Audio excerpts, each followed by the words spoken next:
It seems like I have a new addiction to horror RPGs. Now, I don't know if this is a horror RPG, but it was almost technically free. So, let's just hop in. I won't be recording as long. True miracle, true miracle is to see your own sins. Anthony the Great. It's been a while since we the new left New Lake Road. Mm. How close are we? I've never seen this place before, so I'm not sure how long it should take us to reach our destination. Last time I was carried away to an old innocuous factory on the outskirts of town. Before that, I was wandering around the plantation to the villa. Once there was even asylum in the Netherlands. I think the factory was my favorite. Maybe I should visit it again. We traveled along the narrow gray path that was buried beneath the leaves. It was not the wind, but some other forces brought them here. This scene was as fake as a smile on Grace's face. Got this bird. The leaves were arranged in such a way that they could not cross the edges of the narrow path, obediently sparking in the beams of our flashlight. It reminds us of the twisted version of the German fairy tale Hansel and Gretel. In this version, the naive kid rushed into the jaws of an unspeakable creature. Lily put his foot down on one of the roots, which was found over the edge, and the silence was broken by his hoarseness voice. Man, it's been an hour since we entered this freaking forest. Hang on, guys, we're almost there. Yeah. Anyway, I've heard about that before, Grace, and this is what, the third time? I don't even think there's a need to go any further, guys. The forest itself is giving me the creeps. Maybe we should just stay here for the night. I agree with that. Kate, what do you say if we... Well, I already know this is gonna be... What do we say we have Blank in front of this pretty little stump? If this hook snags on, there was a real nose. I bet he would be stick it under your sexy tooth right in front, right into your islands of pleasure. What makes you think I'll let you do anything with my body, you piece of shit?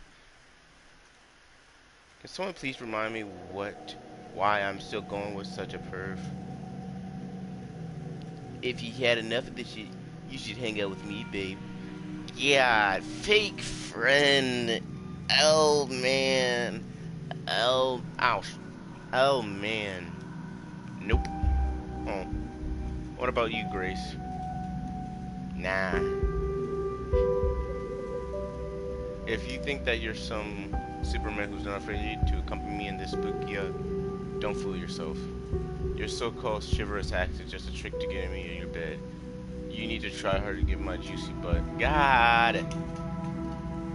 I don't know if I can record this one, guys. So I have a chance. Sweet. What makes you so friendly today? It's my birthday after all. We all are going to the party to have a party. What do you have for brains, shit? It's a very special day. It is special indeed. Today, Grace holds the stage, but her acting is not good enough for an encore. Oscar, whatever, I don't want to hear it. It is bad, but everybody seems to fall for her optimism. Oh, I almost forgot you're with us. Come on, I have plans for you. Oh, so you're into girls. What a twist! I see, Cub Scouts fans. Looks like you're dead in the water now, Lloyd. I'm sure you're surely a cutie, Ashley, in this panda hood, but it's not enough for a girl to win my heart yet again. and the refrigerator was very quiet. But I heard it. I smiled wearily. Looks like all of us have skeletons in the closet. But what if the closet is the size of a house? This silly idea came to mind when I saw this console house. I feel like something was coming. The house seems to flicker on the crossroad of reality and imagination, in the land of a future unseen. Its secrets were hidden in the darkness, just like the forest. The weak yellow lights were jumping from one tree to another. Along the path flickered the night. Up, wrong thing. I knew we would soon approach the house, but maybe it was not too late to turn back and forget all this shit. Maybe, just maybe, I've had enough of this. So I asked myself, why do you wish to save them, Ashley? Honestly, I don't really like this idea. Maybe we should just go to the amusement that opened this weekend. We can go there right now. It's only 8 p.m. and it's my birthday party after. Not a funeral. It's whatever you decide, Grace. But yeah, uh, I think we should take your little brother with us. But we should go to the highway and call Ellie first to make sure that she doesn't drive into the empty house. I really miss him. Can you really go? Chills well up in her eyes. Her glaze on gaze. And as if asking, what the hell's going on here? Of course they were asking. They don't know that her brother had been kidnapped by me to make Grace get us all here. However, I changed my mind. I am sick and tired of being controlled. Being a pawn does not suit me. But I love the idea about the house. Shut up, Martin! I bet it would be cool if we stayed there for a night. Don't you agree, guys? Who wants to go to an amusement park? Everybody but Martin rose their hands. You saved everyone. Well, almost everyone. There was an accident in the park. Grace from fell from a great height and crashed to death. Martin was taken by the ambulance. For some reason he kept, it should have been me. She's mine. Mine. Did he really love her so much that he was ready to die? So, but is that you decide?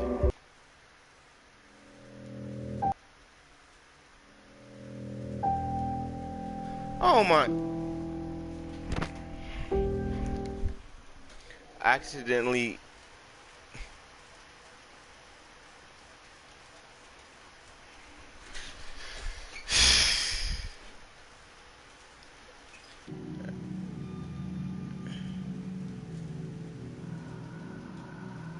All right.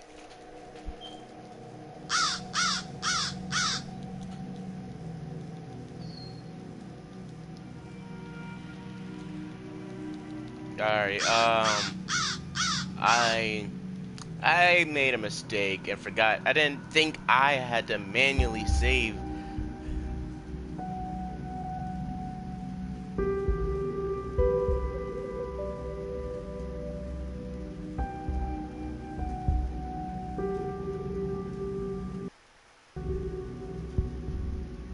They aren't worth the change. I must stick to the plan. The forest, like a hungry beast for trees, devoured us in the cold of dead night. Their branches looked at the crooked hand. They shrugged to rip our faces off. Alright, speak, boy, speak. Or maybe we just couldn't realize their true intentions.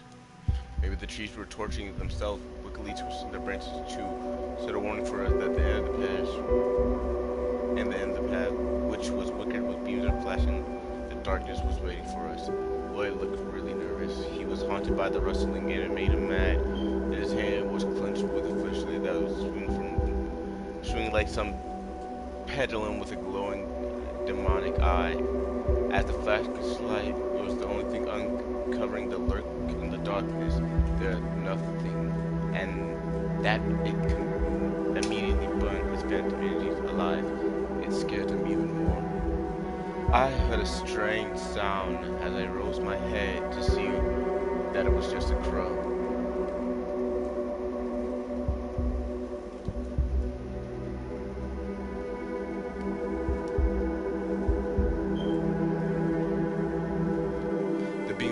ran through the black feathers, and the crow merged with the night.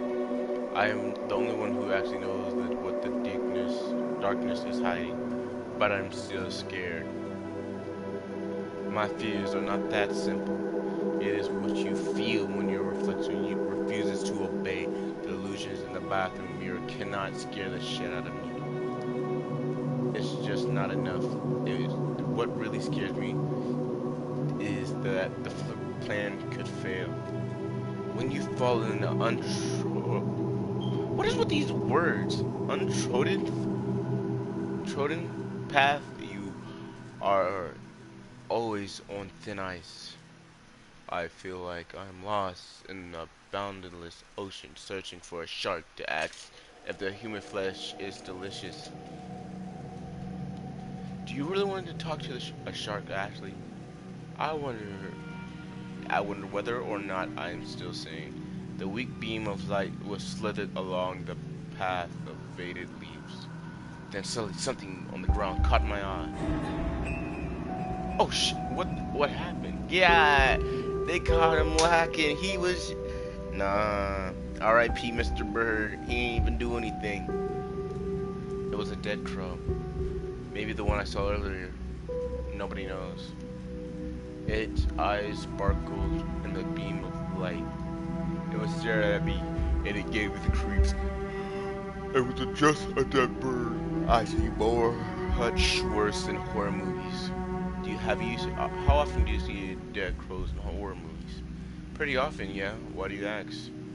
We recently watched a movie, and in the beginning, dudes ran out into a dead crows in the forest just before the massacre began.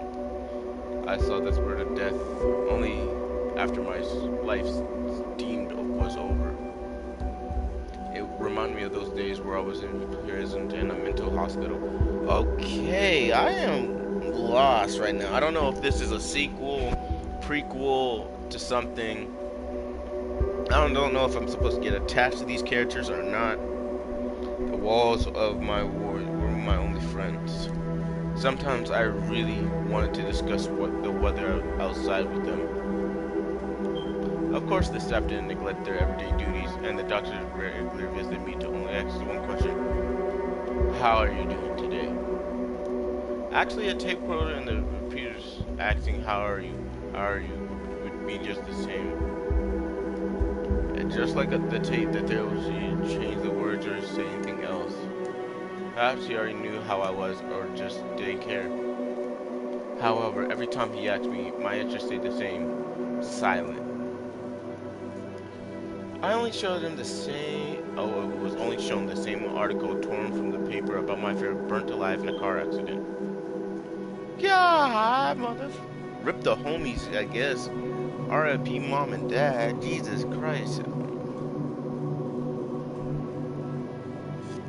Already we getting body counts? Hey, yo, call me Cannon. I'm not me Cannon. Oh, I'm dead meat. The crow reminded me of my first ink block on Roosevelt test. So the train of memory suddenly started to chase me along as the rusty rails imaginedly built under my feet. I knew the exact spot where the rust core. Ooh, I'm getting mad at these words.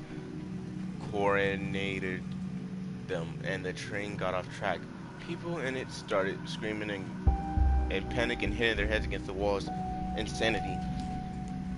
That's why I chose to focus on. That's why I choose to focus on our way.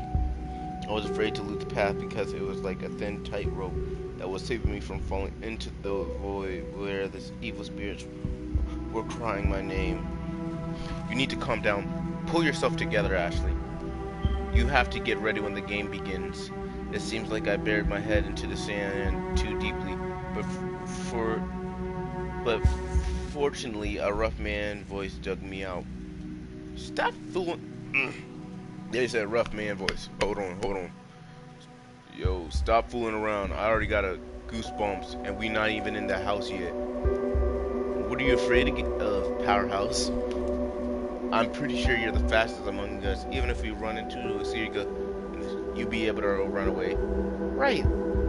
The killer would crave my enormous body as I pull as I put on a couple of kilos this week. My God, if that is fat, Jesus Christ, pray for us all. The pink-haired girl thinks she's fat. All right, I wouldn't even glance at the cake.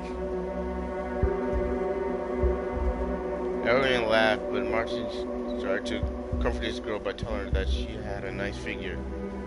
I grinned. She really was a slim girl and just wanted to be in the spotlight as usual.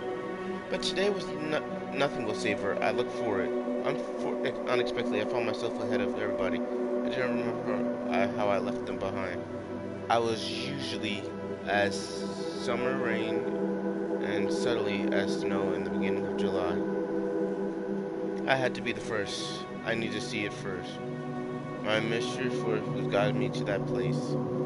I was just a fish caught on the hook of curiosity, pulling me in to the fisherman. Every new location has its own atmosphere. When I was wandering along the halls of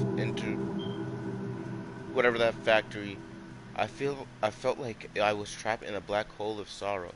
The wet windows of an abandoned hospital were crying with raindrops on vigorous shapes which constantly changed and drew enormous pictures as if invented by inflamed imagination. Eventually I saw it. It's the house. I guess it was fateful moment, so I had wanted to look at it. I first saw the corridors behind the dense pine needles. It was like a shadow, but there was a significant part of the building that started to make it out. We were quite far away from it, but I noticed that just for a moment that the lights were were turned on.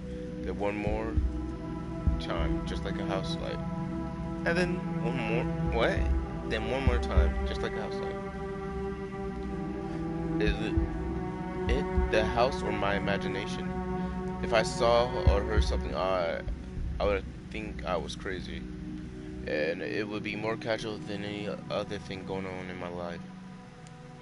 I can't decide whether the house is a friend or an enemy. Of course, its purpose is clear to me. It always was. Regardless of it, regardless to locate or building, but despite its purpose, may this house decide for itself. Hold on. I can't explain why, but it feels like it's alive. All the places were. They became alive for me because things just couldn't be so simple when something like me is involved. Anyway, if I stick to the plan, the house will play nice or not. It may be as treacherous as the devil hiding it.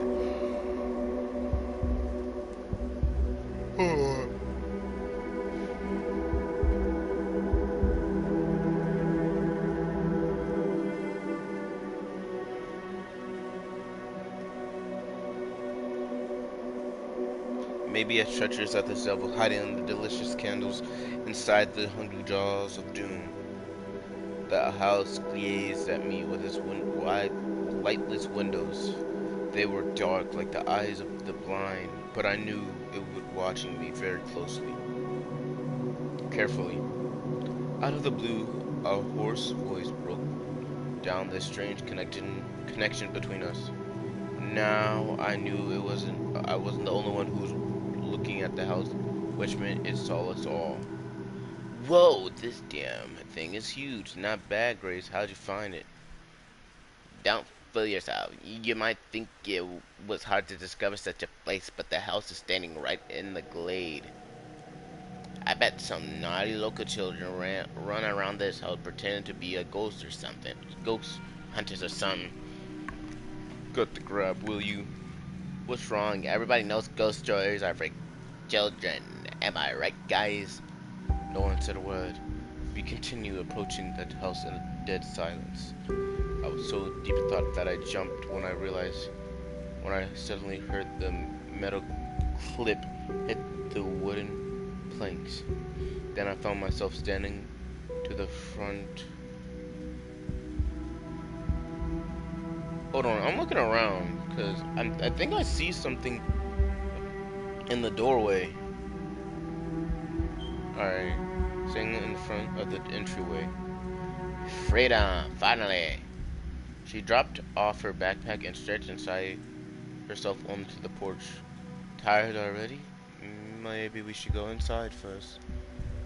Looks like the door is locked. I don't think the ghosts are dying to meet us. Go to hell, moron. And meet the damn ghost yourself. You really are a pain in my ass. You are so sweet, guys. Let me handle this stupid door. Hold on, big boy. And boy. Dot dot dot. Now what? I'm working on it. While these idiots were searching for the way in, I was picking the lock with my own skeleton key. I'm not sure how many doors it already conquered, but it was just the same as picking tiger teeth to see how many. It was the same as picking tiger's teeth to see how its digestive works. Something moved. I couldn't say what, but it felt like the mouth of the door took Tiger Blue skeleton with his metal tongue and devoured it. Seriously? What the hell? The door was opening so slowly. And that's my cue to do one of these.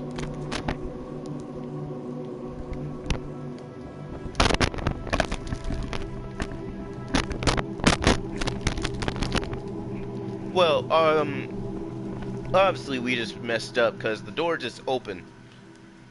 However, it resembled the screams of tortured souls. I couldn't bear it. Nice job. I approached the door, but I didn't open it. It opened itself. What's going on here?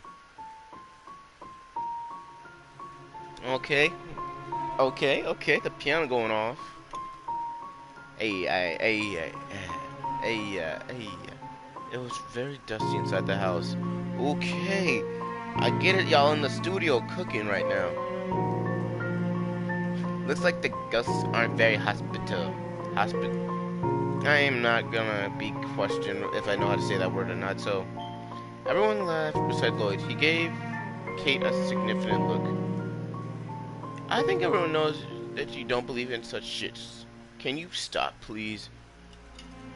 I think everyone knows that you don't believe in such shits. Can you stop, please? What's wrong? Darkness is so scary. Am I right, big boy? Come on, I'm just teasing you. It's fun. But it's not like that. So, you're telling me what can hide behind what? So, you can... Alright, speak. So, you tell me, what can hide behind the shadow curtains? If it's not a ghost or a phantom, then what is it? Isn't my fear, it's a freaking mental disorder. The name's necrophobic. Make sure your flashlight are not dead or you might be in trouble. Don't even count on mine. Even count on mine. Everyone laughed again. There was no need in flashlights anymore. The glowing eyes of the full moon illuminated the house pretty well. But we were inside. It surely was dark. It was very strange. Those freaking tricks again. Tricks. Though it looked like it wasn't a big deal for anyone except me. Even though the candles peeked out from literally every corner of the room. I think everyone thought it was Grace joke or something. This place was arousing my curiosity, and I wanted to explore it a bit.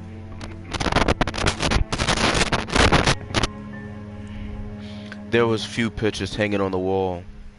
To be exact, some of them had fallen off and were laying on the floor like dead rats with twisted paper tails. I saw no mirrors in the room. Thank God. It was only the first floor, but still, I'm glad. Houses are like narrators of people's life, made to tell the stories of their owners. And this one was choking on dust and death. The armchair looked very convincing. It was old, fractured, but it knew that its appearance was a lie. Even the carpet was old and shabby for every second of its existence. I was aware of those tricks and knew I had little time. I took the cell phone out of my pocket and looked at the display. I saw the connection was lost. It was already 8 p.m. The clock was ticking. Ella should turn up soon. I hoped she would find the house. At least I drew her a map. While exploring the room with the fireplace, I found boxes full of candles. I smiled wearily. We would need them later. Of course, there was the book. It was the most important item. I just don't know how to do with it without some extraordinary stuff. Of course, I was no amateur in this type of cruise.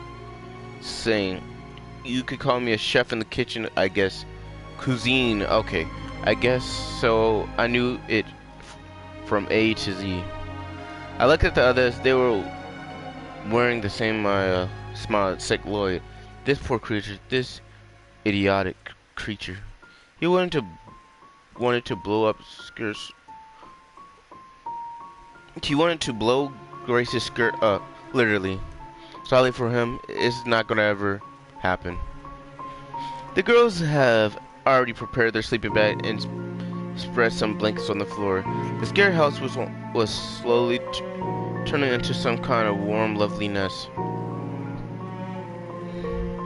But I rushed the conclusions.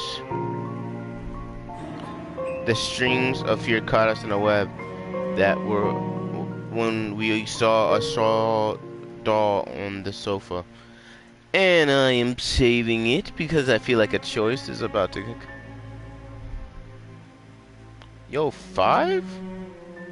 How many decisions are there? The string of fear caught us in its webs when we saw the straw doll on the sofa. Her bright and eye piercing though. Hold on, TV turned off. And we are almost back. As if staring at our souls. Somehow, behind the skin there was half screamed. Alright, TV turning off once again.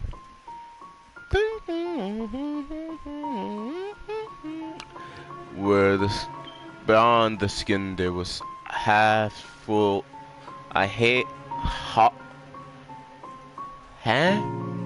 Hail full of screams which could not reach our mouths. The apple of her eye was black, like rotten dead fruit, and the flickering hellfire of a candle made the scene more satanic. Lloyd nearly shit bricks when he saw this evil thing. I think Lloyd is going to be my favorite character, and I know he's going to die, so I'm not going to like him, but he's my favorite character so far. Kate, I hope she dies, I guess. The guy was made with a very strange screaming-like sound. Kate just couldn't miss the joke. She took her cell phone out of the pocket and her friend started to dance to the phone keyboard. Suddenly she began to make a made-up dialogue, pretend that there was someone on the other end of the line. Hello, is this the mother of the wicked straw dolls who I tend to know? Good. Tell your kid to stay out of the light because she's too scary for our little Lloyd. Your girl scared him to death, you know. Go to hell, guys. Enough with this candy shit for one evening. Lloyd rushed to the sofa and grabbed the straw doll. Give me a hand, man. Light it up, Marty. Marty gave his lighter to Lloyd and the lighter threw the doll into fire with her hair set front, but the flame died immediately. The damn witch, why won't you just perish? You're a real idiot. It's a doll, not paper shit. You gotta light the fireplace first. We could use books or newspapers. Everyone glanced at me in surprise. Well, there are some books in the house. It's an ordinary thing. We could search for them. Whew, I almost got close. Of course I knew the books were here. I knew everything about this place. There's a playroom on the second floor, a kitchen on the ground floor, and 2 bathrooms.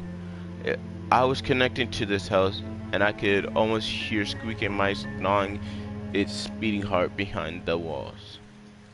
But the only strange delusion lived in my mind. The morons looked in every corner of the house but found nothing. So now it was my, hey there, jeez. Here they are. Jeez, they are heavy. Lloyd approached me and took the books. Congratulations, Mr. I'm appointed to you. My lips are dry, I ain't gonna lie. Miss Ashley, I'm appointing you to the new Master of Doll Inquisitions right now. Thanks a lot. I faked a clumsy smile that almost turned into disgust. What's going on? It's time to punish the sinner. Maybe you can deal with this on your own. Ah, boy, Lloyd, come on, man. Don't be this gullible. Don't be a pussy. It's just a joke. You are the justice. Make the evildoer pay. He lent me a lighter. If it were not for the rules, I would beat him hard. Okay? I said one of the pages through the pile of books on the other pile of books. They turned to ash for seconds, but the doll was still in flames. I was watching her face become black in the scarlet flame. Tongues of fire played with the stitches on the doll's face, and for a moment I saw her wicked smile.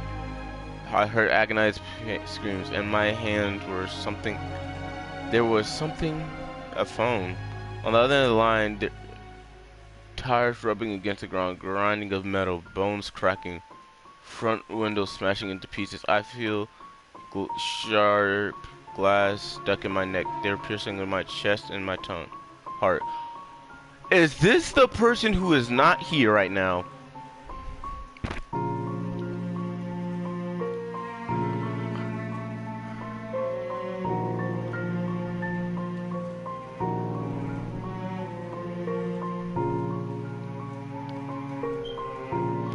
Maybe the explosion tore off their limbs. Maybe it was me had fallen for this guy, or they were burned alive by some psycho.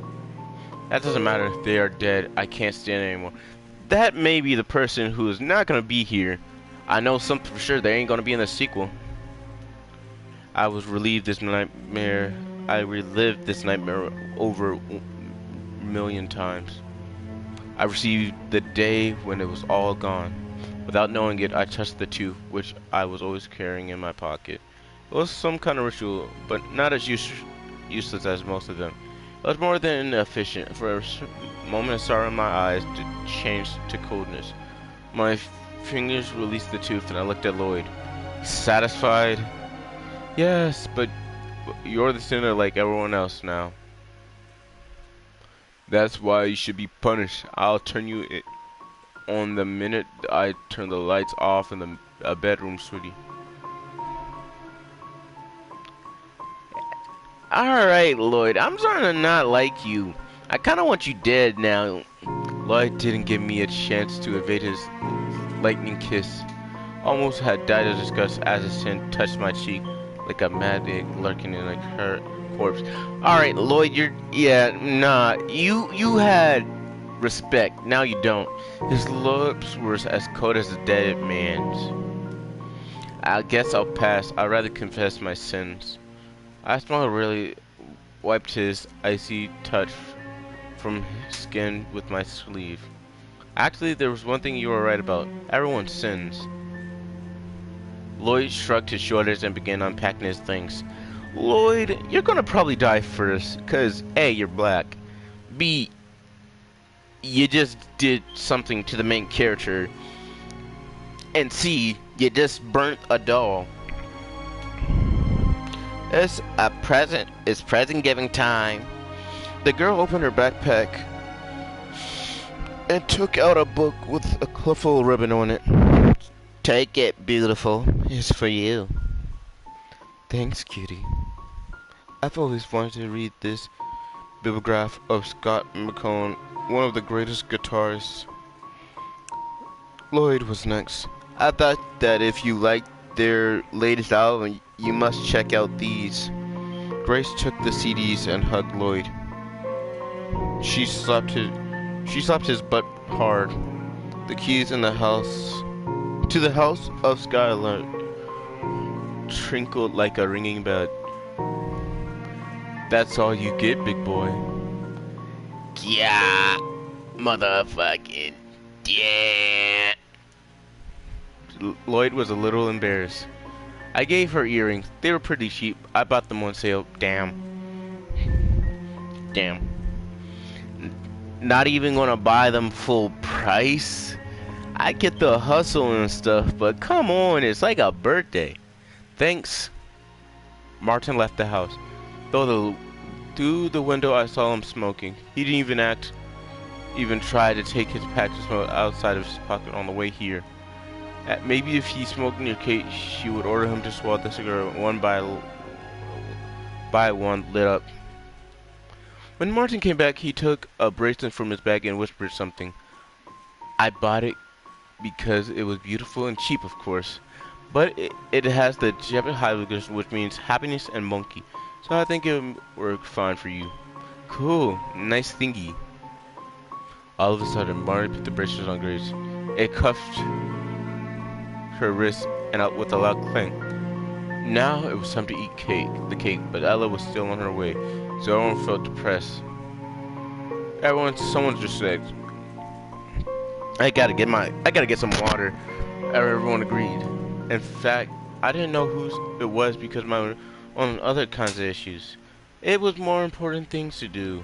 I approached the book that was lying on the mile place and took it. No one noticed the book except me. It was out of human sight. Even I didn't see it. I only felt it at first. When I opened the book and looked at the strange story, that didn't make any sense until I touched the tooth in my pocket. I understood everything. While consuming the symbols, I almost tore some of the pages off. Finally, that was the letter, and the word formed the phase.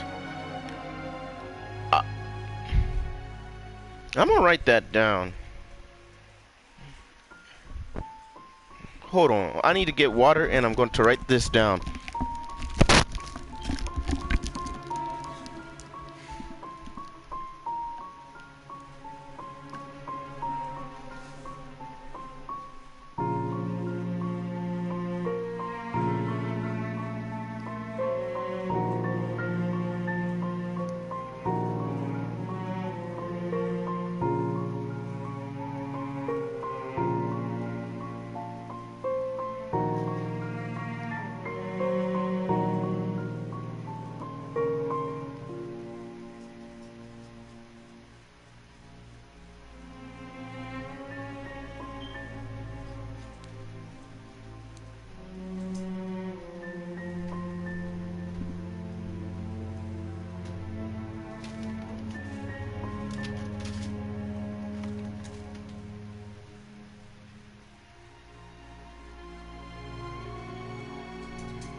Alright. Mores Affiliara. Well done, Ashley. This phrase looks like a good old friend. I lost count of how many times this phrase came up in my mind, and I still can't remove its true self, full of inconceivable power. If it had just spoke the mistress words without the book, nothing would have happened. I, Moros, Miros Alfora. I took my phone out of my pocket and looked at the display. It was 10 p.m. already. The time passed quickly. The game was about to begin. Would it be a fair one? The question has always tortured me. I can't say if I'm doing the right thing or not. I always doubt. Some part of me knows the answer, but I don't know which part it is. While I was reading the book, the others continued playing the game. Card games. Both Lloyd and called me to join them a couple of times, but I always refused. They didn't ask why. I think they were just playing with their own game with me. I finished reading the book, so sometimes made it pass. I came up with something and fast to hurry things up. I can't leave the place to Glace. Even the fact I elegantly hold her brother hostage doesn't mean I can fully trust her. The sudden luck smiled upon me. I saw Lala cheating at cards. The trick was simply he filled his hands with trumps. I just need to prove it. So I waited for the right moment I can see things. I see. I bet you have a trump ace and jack. Stop being ridiculous. I don't believe you're psychic or something. The rumors at school, they are all bullshit. I came right to him and looked him in the eyes. I was looking at him with just a smile like he was a bug that I was about to squash. Show us your cards. Lloyd looked pathetic. The prompt jock was trembling all over. Actually, it was pretty pleasant. Or was it? I suddenly realized my decision and action started confusing me more and more. In the beginning, I was completely sure I was absolutely right. It looked like a manual that was telling me how to win lotteries with 100. But screw this shit. For me, it was usually breakfast in the morning. Of course, I wanted to return to the factory and repeat the whole thing over one more time, but not as much as I wanted it a month ago. When I was almost Matag laughed, looking at a woman who was trying not to fall, clutching the elevating cabinet of the roller coaster. Just show them.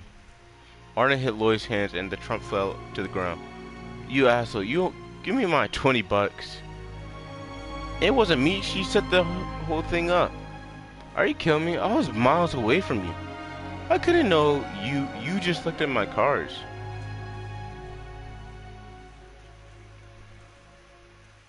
You knew that I had these trumps.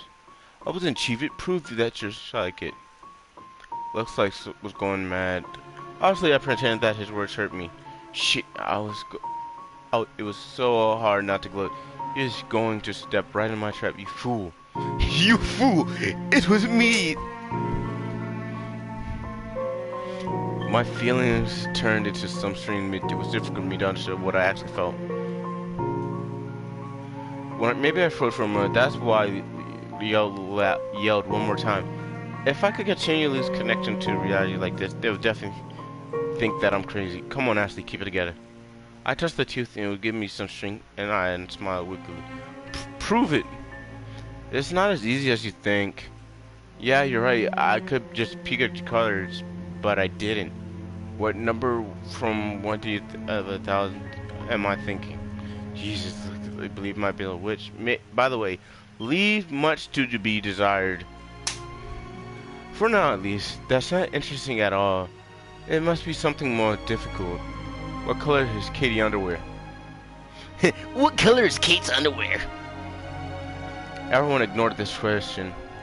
Summon the spirits. I heard lots of psychic can talk to him. Yeah, that'd be cool. Geez, you're like Ella. But I agree, that'd be great. Also, is she a girl and trying to pretend to be a guy? Or is she just a tomboy? Because I don't know what voice to do, and I'm not trying to do multiple raspy voices, because that is killing my throat. Pause. I guess it's actually not a good idea. Ooh, upper tear. It was really difficult not to laugh. They were so ridiculously naive. It was funny to see them like this, but there was something more. The mystery of the whole thing, it inspired me in some way. Playing with fire intrigued me. I knew something inexplicable, exciting, and terrifying at the same time was about to happen. Knowing this, I raised my spirits even more so that it wasn't my fault. They themselves asked me to do it. Nobody forced them.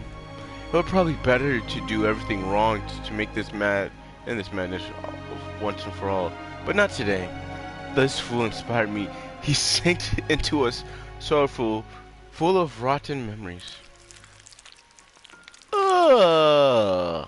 I felt like I fallen to the bottom of a huge can filled with maggots. They were calling into my and then I heard them twitching inside. Hearing the whispers of death. Yeah, no.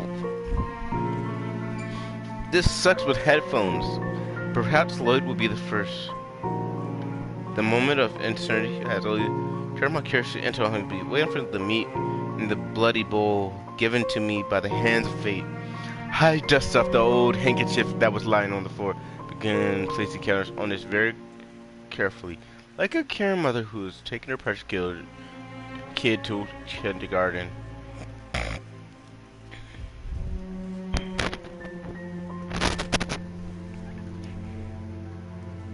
This is a nice room though, look at that. 13 little kids, short and tall, plump and thin, but all hungry. They were sleeping in my handmade cradle, which swung as I carried them to the living room. I called this room by that name the moment we entered the house. It was kind of sad that I couldn't examine it properly because of the pile of memories and thoughts that followed me to the main door. It's pretty dusty in here. It was obvious that a house like this had seen its best days now. It's old, abandoned, and forgotten. In some corners of the hall, I could see spider webs. Gross. I really wanted my working place just to be a little cleaner. Before I started my preparations, I knocked on the wall, and a broom fell into my hands. Suddenly, I was very angry. What the heck? It would be a lot easier for her. Ooh, name dropping. Remember that her. It's a female to do this. I threw the broom to the wall, but it vanished before it reached the obstacle. The floor became much cleaner. That's how it's done. I took a piece of chalk. This is my main tool for tonight. Of course, I didn't like crawling on the floor, but it was usually done this way. I like the wall and the sound much more than the traditional way. I tried some things back there, but unfortunately everything ended badly. At least I stayed alive. In fact, I didn't use chalk too much. There's no tangent singles. There were no tangent symbols. It was just a huge circle in the center of a room. Of course, the star. And of course the star. But it won't work without it. It just wouldn't work without it. I didn't think that I had any power. I mean, you can see it almost everywhere. A new album of a rock band, for example, but it looks like it's worth something. The candles were next, which is my favorite part. Last time when the drawing was on the wall, it was fascinating to put the match into the cracks, but I was really think it's mattered, and eventually everything was almost ruined. But I think it really mattered, and eventually everything was almost ruined. Okay, whatever. So I'd rather use candles this time, but first I had to draw circles in the centers of each star between thick white lines, carefully, smoothly, and the only one of them I scratched out, making a terrible sound that sounded like the chalk was some sort of claw. Finally, the picture was done. I put every candle in the exact spot, as if arranging chess pieces on the board. Pawns were first, as I called them. They embodied every person in the house, and only one piece could become the queen, so no. I already was the queen, but I had to fake my unimportance as to not cause any suspicions. The fattest candles was meant for Kate, as she was obsessed with her figure. Mine was slim and beautiful, of course, but I had to break it into 2 pieces following the rules. Then there we were put in the center of the star. Now it was time for the main players to join the game. Since I didn't know whether they were bishops, rooks, or knights, I couldn't think of the right position for them. So I just put the pieces in the in front of the ones they were already in the star. Every candle meant for the main player was placed carefully so the candles embodied the person in the house were their reflection, though some people were somehow twisted. I just couldn't find one as fat and ugly as the Kate candle. Everything was done, but there was still one candle left. I knew it was significant, but I had no idea who it was meant for. When I was in the sound, I put a chess piece near the wrong pawn and we got into big trouble. I looked at Lloyd's candle. I hope my intuition is correct. That asshole. Most likely it's him. Suddenly the candles lit up in the room. What the hell's going on? No, just my imagination. It was the headlights. Lloyd came into the room and whistled. Well, you're totally out of your mind. You think this drawing of the freaking pentagram that's always on the cover of horror movies will do the trick? Marin into the room next. Kate followed him. Yeah, nice room. The scary skull is the only thing missing. Wow, that's so cool.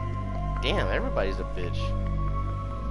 Is there 5 people here? Because there's 2 guys apparently. I don't know if you were a guy. Could you look like a girl? I don't want to be like mean or nothing. I'm flattered.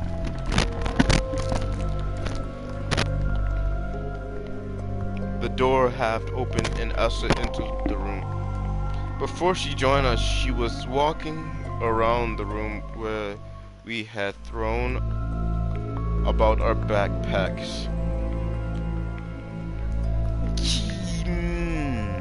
Will anybody help me bring my things from the car?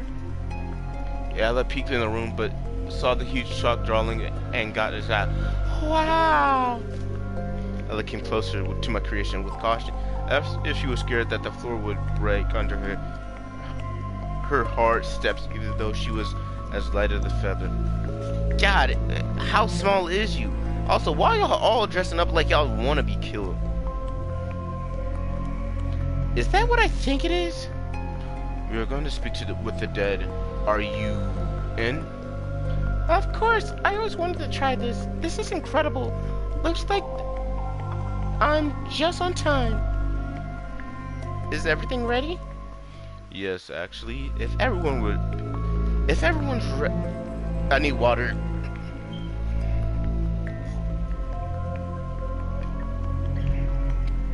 If everyone's ready, we can start right now.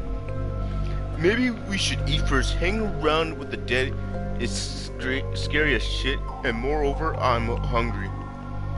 Oh, so you believe in ghosts? I don't. I just suggest we start eating that tasty cake that Ella brought us. Yeah, she do got some cake. I ain't gonna lie. I mean, it's more like a 2 muffins, but whatever. When Martin and Lloyd brought a large cake into the house, each of us took a piece. Can I see the cake though? Of course, the biggest one went to Lloyd, and I got the smallest. He was consuming it like it was his last meal. I knew he was nervous, so nervous it was hard not to grin. Grace tripped over someone's back, and the piece of cake almost popped to the floor. I guess if it had happened, it would have been a human brain. It would look like a human brain, juicy with blood. Martin managed to grab the cake with his plate. You look really pale. Is everything okay? Yeah, I just feel dizzy. That is all. Okay then. Martin smiled nicely. Is you a girl or not? Because Martin is a girl and boy's name, I think. But I guess his girlfriend didn't like that at all. What's that on your face again, you asshole? You want to screw her that badly? No, sweetie, it's not what you think. Okay, it is a boy. Yeah, that butt is night, right, babe? Hey, boo-boo. Grace painted Lloyd's face with cake and went into the ritual room. Oh, she just. All right, Lloyd, I'm sorry. You getting like the butt end of this, and it might be because you're the only person with some melatonin in you. Not melatonin, melanin in you. It makes it hard not to chuckle. Finally, everyone took their place. Yeah! Everyone took their place. Glace sat closer to Martin, and with Kate on the other side, Lloyd sat near me. Everyone knew that what fun was coming at. His glaze made me feel sick, as though his eyes were taking my clothes off. Gosh, she's such a perv. Yo, that's kinda sick. I wonder, is there any limit to his blasphemy? Pierce the figure with something sharp and draw some blended on the candle. My words sounded ominous and terrifying. Are you kidding me? That's bullshit. Is that really necessary? I clenched my hands into fists. It is. That's why I just said it. Follow along, Lloyd. Follow along. You want to get in these cheeks, you gotta just draw a little blood on the fingertips, my boy. Life lesson. Okay, if nothing happens, you will be split. You will split blood for a week. Hey, yo, why are you making threats? Kate chuckled. Okay. Like, my boy, even if nothing happens. What, now you're just asking for a demon to come in your house and then spread your cheeks? I pretended to be scared, but was not sure if he bought it. However, he smiled at me unconfidently. Sadly, I was really going to shout out, "You will die," if it was you and you, and all of you. You all going to die. But I stopped myself, otherwise they will understand that I'm involved in this. It will become a 1,000 times harder to do my job. Am I the Grim Reaper's, like, little baby bitch? Because it seems like it. Muttering some curses, Lloyd, however, pinched his finger with a needle and touched the candle. Martin was next. He touched the candle, and the scarlet blood drop went down. Ella was really nervous and excited. I feared that girl could have a heart attack because of all this. Ella pierced her finger so hard that the blood spilled in different directions. When the candle devoured the souls of the Moors, I continued commanding the army of the doomed. Martin, just like my actual assistant, was giving his letters to the others one by one to light the candles. Why aren't the candles lit up? I shushed at her. The last thing I wanted her is to comment. And at such a critical moment, close your eyes, but I could see that Lloyd's were half open, so the dead can't take them away. Lloyd immediately closed both his eyes. Baby back, bitch. The one thing we heard was whispering of Kieran of Flame. Maurice, Azrath Mithrion Zentos. I ain't doing all that. I don't know what that is. I don't speak the freaking Ubada. The wind howled outside. Morris, Ophelia. Suddenly, all the lights lit up. When candles lit. All the light up candles went out. Shivering flames was devoured by the darkness. The ones that were sleeping woke up and showed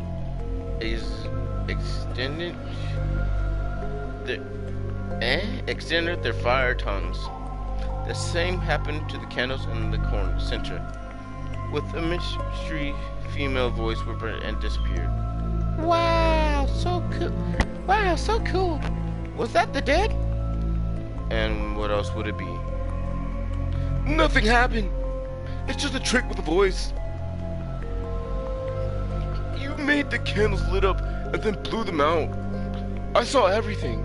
I know you couldn't see that. You're a liar. Don't come any closer to me. Alright, let's calm down, guys. Lloyd, who wanted to rush at me, now stop. Why? Like, honestly, we just beating up people for now?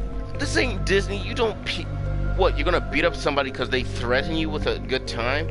You asked for this. You literally, you just think, my guy, think. Why else would she invite you into a house that you agreed to come to? God, I'm starting to hate Lloyd. My words immediately are taken back. Did this guy just step in between? Maybe, have I misjudged him? I heard that voice too. I'm sure it wasn't Ashley. I mean, I heard that voice too, and I'm sure it wasn't Ashley. It was a sound from a tape recorder. I heard something. There was some noise.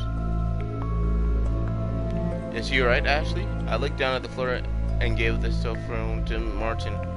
That's right. He pressed the play button. The recording after there's some sound, just like he had said, her real voice. Nice performance. You almost made me believe in that bullshit. The trick with the candles too, though. But I remember the harsh flash of the flames. You didn't light up the counter one by one. You lit them all at once. Are you kidding? You could have figured it all out. Yeah. Well, we'll talk about this later. Now I need to go smoke. He came to his bag, took the pack of smoke, and went out. Alright, so he is a boy, so I can safely assume that he's a guy. Though the window I saw him standing near the car. He was blowing cigarette smoke to the night sky. We ain't finished yet. Lloyd went out of the room. I heard the chewing like sound. The bag greets. This guy began greeting, consuming what's left of the cake. I just got behind him and sat on the old chair to make it creak. Lloyd was choking on the carrot and a piece of it dropped from his hand. He looked around. He was scared to death until he saw me. His fear immediately turned into wrath. I'm gonna freaking kill you! I guess that, for him, I was just a player from the opposite rugby team. He just wanted to take away the ball from my hands. So he jumped at the chair that I was sitting in. Fortunately, I quickly dodged the attack. The literal anxious chair somehow stood up against his massive body and didn't break. Lloyd then fell onto the ground. Martin returned to the house with a cigarette still in his mouth. Looks like something urged. He was searching for something with his eyes. He definitely did not come back because of the noise. Somehow he looked pretty calm like always. Martin took out a cigarette with his fingers and threw it on the ground, stomped out. He pointed it to the ceiling. There, I saw something in the window on the second floor. Yay, the ghost! Yay, the ghost! Yay, we're all dead! With cries of joy, Ella ran upstairs. Ella, no! Them thick thighs. The thighs. Lloyd noticeably turned pale. Interesting. Everyone rushed up after the girl with the ponytails. The shadow slid along the massive window, touching Ella's car. They are, and the headlights still on. The girl even bothered to tell the mom. Seemed like this mysterious story excited her so much that she forgot about such simple things. The car starting in front, and it didn't care what was about to happen with the walls in this house. I also noticed that the first floors were high enough to break the neck, and a couple of ribs if you fell out. God! So if the door is locked, we stuck here. We went even higher the stairs to the second floor. There was something on the walls. A message for a blimmer that says, "Let's play." Oh, maybe the ghost we saw did that, merchant. Are you kidding me? Ghosts don't have physical form. They can't write on the wall with blood. That's some Hollywood bullshit. I think so too. This must be stupid kid. But Baby back, bitch, Lloyd. when we were here searching for something to light up the fireplace, the message was there. That means the pranksters are still here. I mean, that means the pranksters are still here. Of course, I knew it was just a trick. Comparing with what was going on after it, the brightly line, like a sign guide, led us to the room without any doors. The funny wallpaper told me that it was a child's room. We entered the nursery. I'm not sure I remember this room. Because you didn't come to this floor, but me and Lloyd did. Thank God, this shit gives me the creeps. She pointed at the unusual toy mouse with slender, long legs. The thing was sitting on the chair through the window with its shiny eye beads. This room looks like someone lives here. It's just so sick, so cool. I thought so too, but that's bullshit. This is so intriguing. Oh, I have an idea. Wait a sec. She rushed down the stairs. Oh my God, Ella, you're gonna die first. It was complete silence for a second. Then we heard an approaching sound from stumbling footsteps. Let's try this, shall we? Oh my God, this is white people activity. Ella gave me an infamous Ouija board. She was prepared for this quite well. It seems like I shouldn't have worried about the ritual afterward. Maybe she made me do that under the gun anyway. You live only once, right? Are you out of your mind? I ain't doing all that. I can't believe in ghosts, but I'm interested. Yeah, I'm giving him that. Tonight will be the night that I will fall for you over again. That type of voice. I guess now or only for this precise moment. When we sat down in the center of this strange child room, everything believed in ghosts. Everyone believed in ghosts. Because Casper gotta be real, right? Look at this room. Like, beautiful. Even Kate, though of course she would never admit it. If a phantom hand of a baby touched my skin now, I already flinch. Honestly, I'm afraid of ghosts because I know they're capable of when they are not in the mood. In the room, they were not many toys, but still. Sorry, rubbing my eye.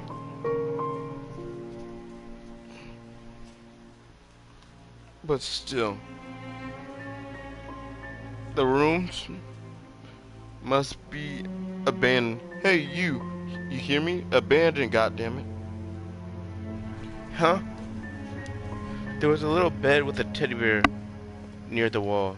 A dollhouse was standing on the floor with a small zoo near it, and a faded pillow that was left nearby. By the opposite wall, there was a nightstand with child makeup and the mirror above. I hate mirrors, and if you sit cozy on a chair at a table for a tea party, then you'll be able to see the forest landscape. Let's begin. I touched the palette and started moving around the Ouija board.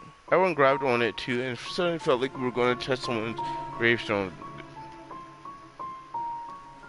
What's your name? Her hand slowly moved. We heard a quite eerie creaking sound. Marie. Oh, that's cool.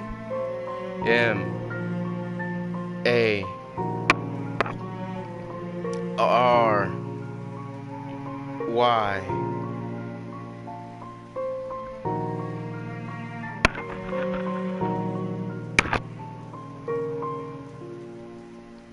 How did you die? Everyone gave him a judgmental look, but the palette started moving. D A D D O I Daddy, why? Daddy, was it his fault? I don't like this. What what am I thinking about? Oh my god. Ah. SEX. All right, I hope Daddy is dead because I'm gonna beat him up when I get there. Shit, that's not funny, assholes. I almost shit bricks. Lloyd burst out laughing. Do you really think there was someone? That was also me who wrote this message on the wall, painted on the wall. That was me who wrote the message on the wall with the blood paint. I bought it at a joke shop with just like the lamp with the silhouette that you saw in the window. I think it's called the magic lantern. I thought it would be two separate tricks but I got a really great combo. What a trickster! But how did you manage to fool us if you're still here all this time? I set the lamp and went down after Martin. I knew he would want to smoke, so he see the light in the window. So you planned it really well. Cool show. I'm sure you're sick of getting annoyed with these fearful ghost stories. Lloyd nodded. Ghosts do not exist, and if you tell him I say hello. He took the board from Ellison and threw it in the old chest of the toys, and it fell inside.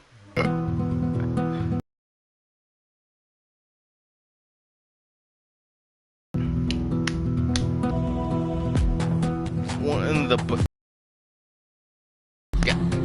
God, going hard at it. One by one, the blocks unearthly rolled out from the darkness of the chest. Yo, they going, God. Hey.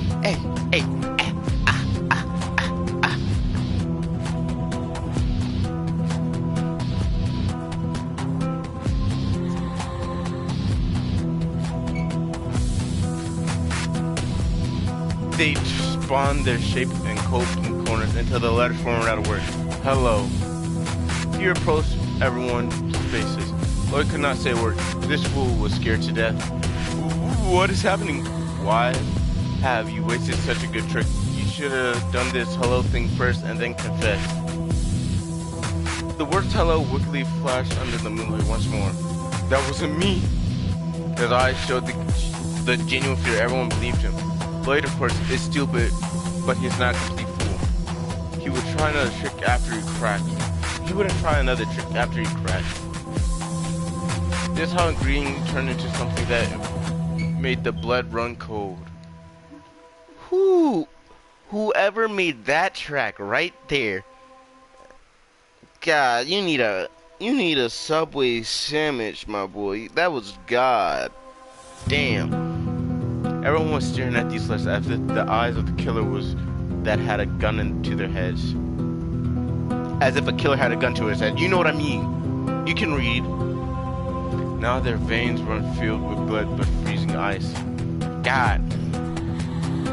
The sharp and cold knife of truth was about to cut their wounds and their worlds into pieces, but they were steeped into the new reality of madness. No one wanted to believe in it, but there was no doubt about it. No one wanted to see it, but they couldn't look away. The cold wind touched their skin, squeezed their organs, and making the cry burst from their throats. The cues started twitching and suddenly they rose in the air and felt like someone hanged them by the strings.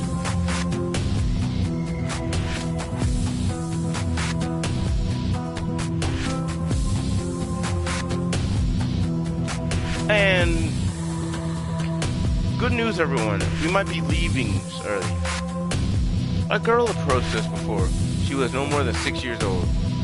Her dress was as the wind. The fear ripped the souls from our bodies. The girl was staring at us. No, she was staring at Kate. She was on the edge. She couldn't even scream. The fear locked her screams aside as a signed guard would not let it out. Her face was a mess. It seemed like she could shout, All of her organs has been spitted out. The girl touched her lips and with her fingers and smiled. But then her dress began burning and she screamed. Her little hands were peeling off peeling the skin of her face. Small pieces of human leather was lighting up. Hello. The carpet was burning under the flesh and then the girl disappeared. Somehow we got back to our world. Even I was scared, but now I'm not afraid of ghosts. This scene reminds me about the car accident long ago, and it appears to me that she was just mocking me. Everyone but Kate rushed down the stairs. She was standing there with her eyes closed and pretending something as if it was a spell. No, how could it be you? You're dead. Dead. You. What are you talking about? Run. Martin grabbed her hand and they ran down the stairs.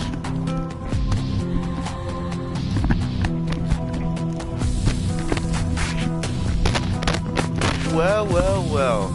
It seems somebody forgot to kill. Martin grabbed her hand and together they ran down to the stairs. We need to get out of here. Alright, Glace, step it up. Glace and the rest of us. Hey, yo, y'all hearing a dog? The rest of us start peeking it up in haste. They only took things that were closed. We must get to the car. Well, I warned you that there would be consequences. Freaking consequences? You're crazy, bitch. You almost killed us and all that. Be careful.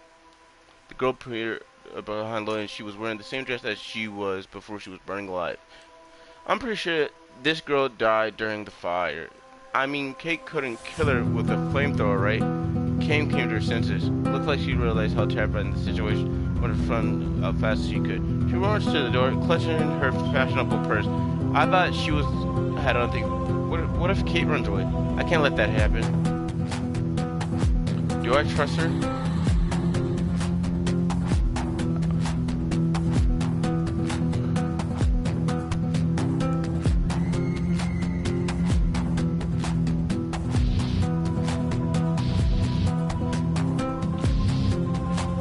I grabbed Kate's hand. You ain't going anywhere. Let me go, you freak. She immediately took two nails out of her purse and pierced my eyes. Ah! I shouted in pain and clutched her sleeve tightly as if I wanted to tear it out. I tried to take the suit out, but the screaming through my hand and my other eye was damaged. I was screaming. My eyes could be restored if I have. Well, I have. The first show that had left the soul, and I heard the sound of someone starting an engine. Help me. Go to hell, you. They're gone. But she will help me, won't she? I just need to draw the defense signal. I started a car crawling on the foot, searching for a piece of choke. Over tripping all over my sockets. My eyes were cold, but God, how painful. Jesus Christ, you didn't need to stab me. How painful. Where is it? Damn. Here you are. It was a childish voice. I took the truck, scratched the foot, but it was no use. I couldn't see what my hand was doing.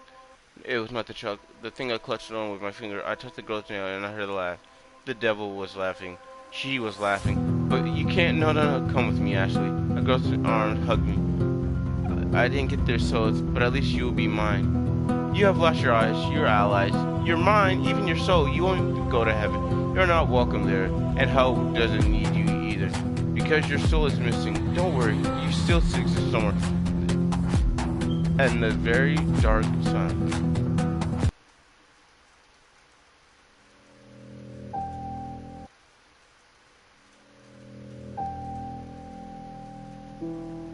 Bro, alright. Now I gotta do this all over. I need to know when we're doing decisions, because I don't know when to make big boy decisions, alright? Also, no reward.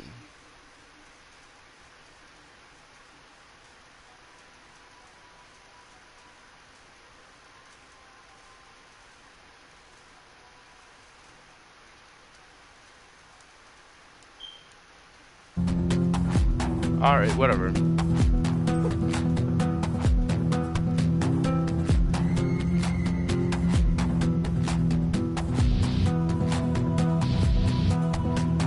I just need to trust her. If I start down her, then I won't be sure in anything at all. If Finally, Kate got in the car. She began her body shivering in fear, but the door won't budge. Ella, throw me the keys. Ella threw the keys, and they flew into Kate's direction, but the girl didn't catch them. They fell in the thick grass. The girl fiercely searching for her salvation. Her face looked like though she digged so much inward, and the blood gushing toward her. Her eyes filled with fear, couldn't find the key. They just disappeared.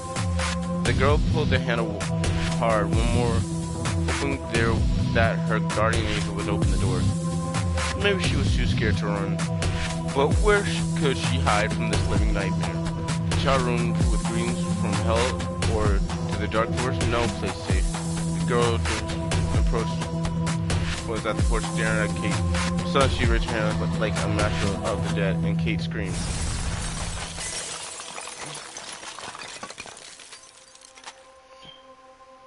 Oh, she's just dead.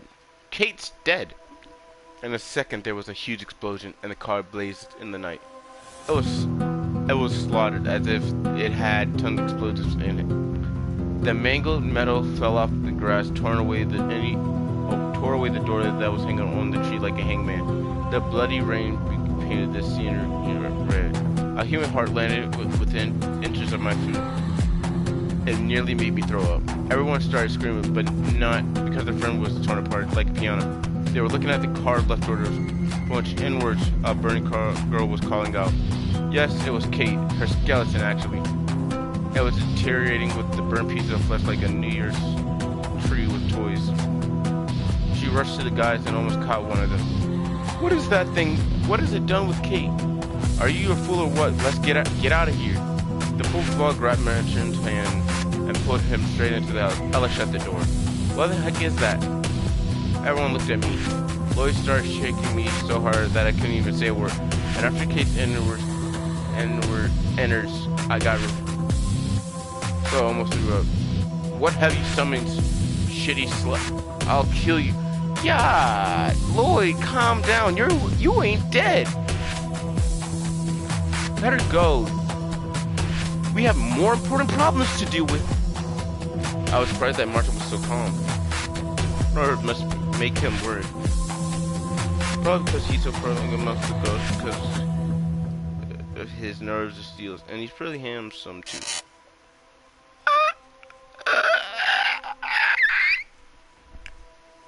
Suddenly we heard a large, gnashing sound. Ella went to the door. Something was scratching it from the outside. Actually, everyone already knew that what was there. The question is, how could it be? This is just sick. What happened to Kate was a mystery, but I don't even think the explanation of this strange transformation. What can I say? I met the ghost with Peconesis for the first time ever. I was crushed by what I saw and was slightly deafened by this explosion itself. But this sound, it seemed like to come from another world. Though the ringing in my ears, I heard this thing scraping my mind, so unbearable, as if it was cutting into my heart. I've always hated this part of the ritual, deliverance. Now, at the moment, anything could go wrong. Look, this thing at the window. It's easy to break. We must hide on the upper floors. Ella panicked and ran away from the random. We could hide in the woods and get into some.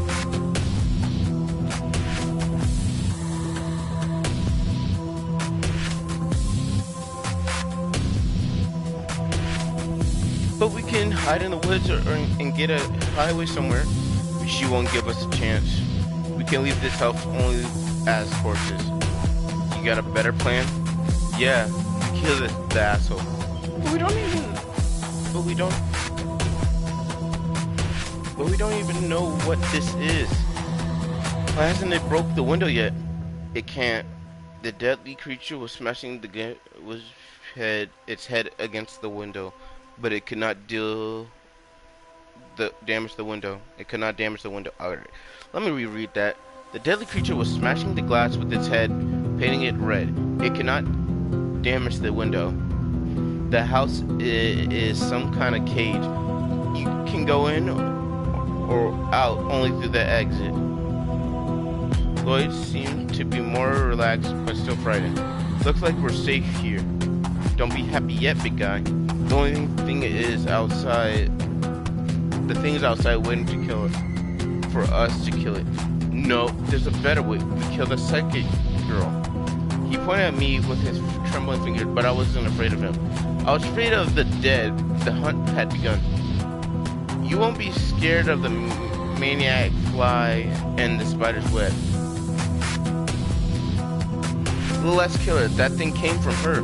I know it. She summoned it. You saw everything with your own eyes. Are you insane? I'm innocent, moron. You are the only one who made me do it. How could I foresee this shit? I pointed to the window and then realized the creature wasn't there. It began scratching at the door again. Help me, somebody. Oh my god, it's Kate, but she is alive. Are you nuts? Did you miss the explosion, girl?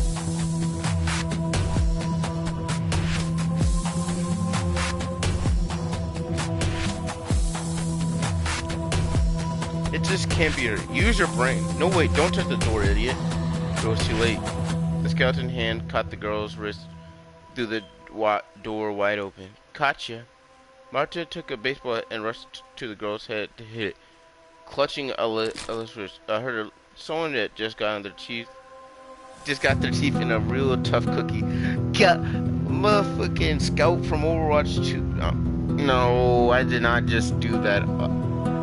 That's my bad. Scout from Team Fortress 2. Just tink. Martin fractured the creature's radius bone and it fell and was smashed into pieces. Dead Cage tried to catch the throat by the other hand, but Martin pushed the door and cut off the monster's limb. We heard a loud shriek from the other side of the door. It was so loud that the glass should break into pieces. Then the bones on the floor turned into little bugs. Ew, that was gross. They crawled to the door, got under it, and left the house. Where did you get that, dude? I thought if we would be in the middle of nowhere, we should have something to defend ourselves. Alright, hold on 1 second.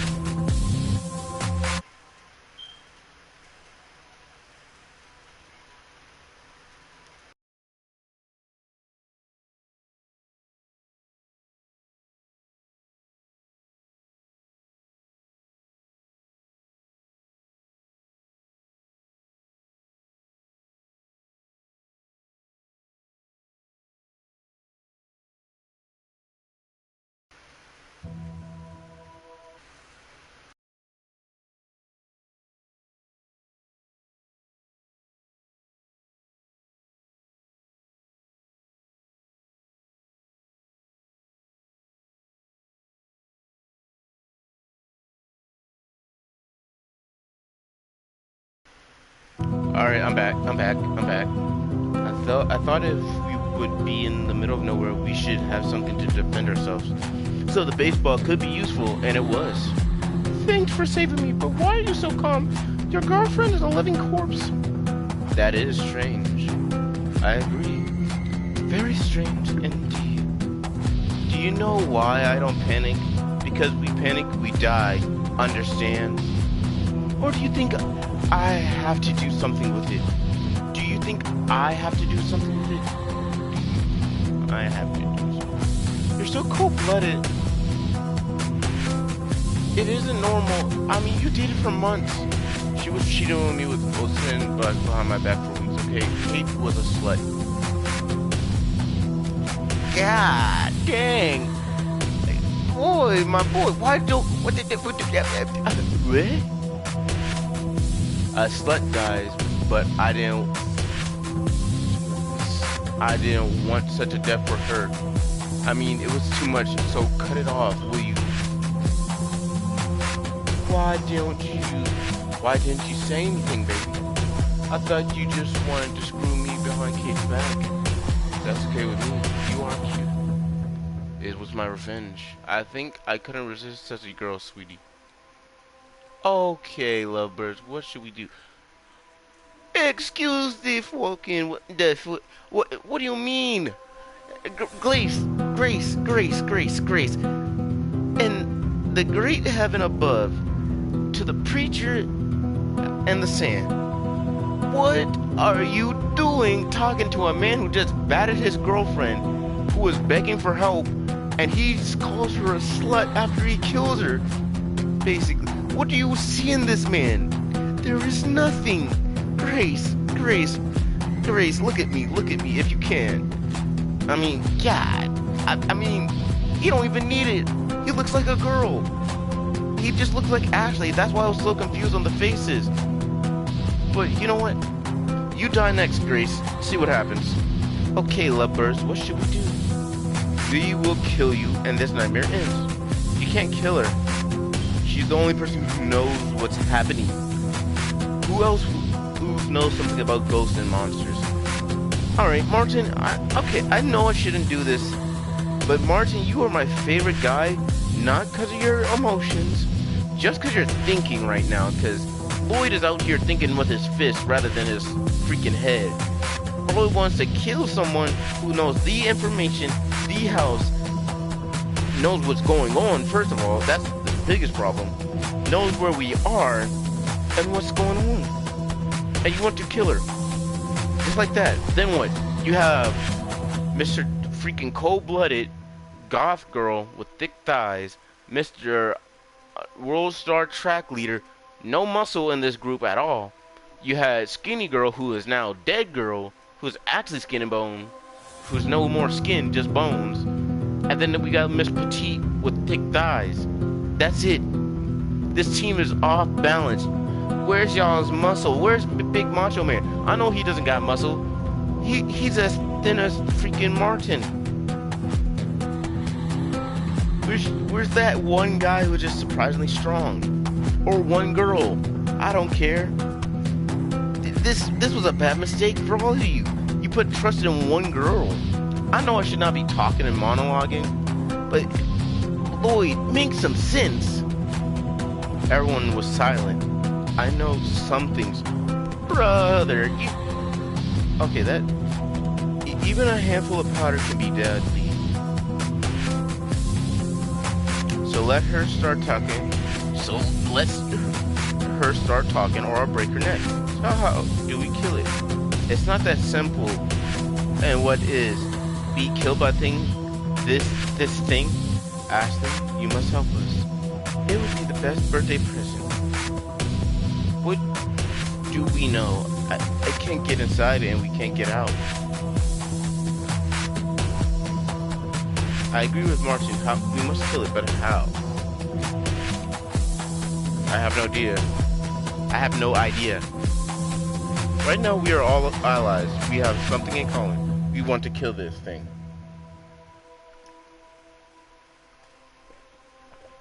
But the reasons were different.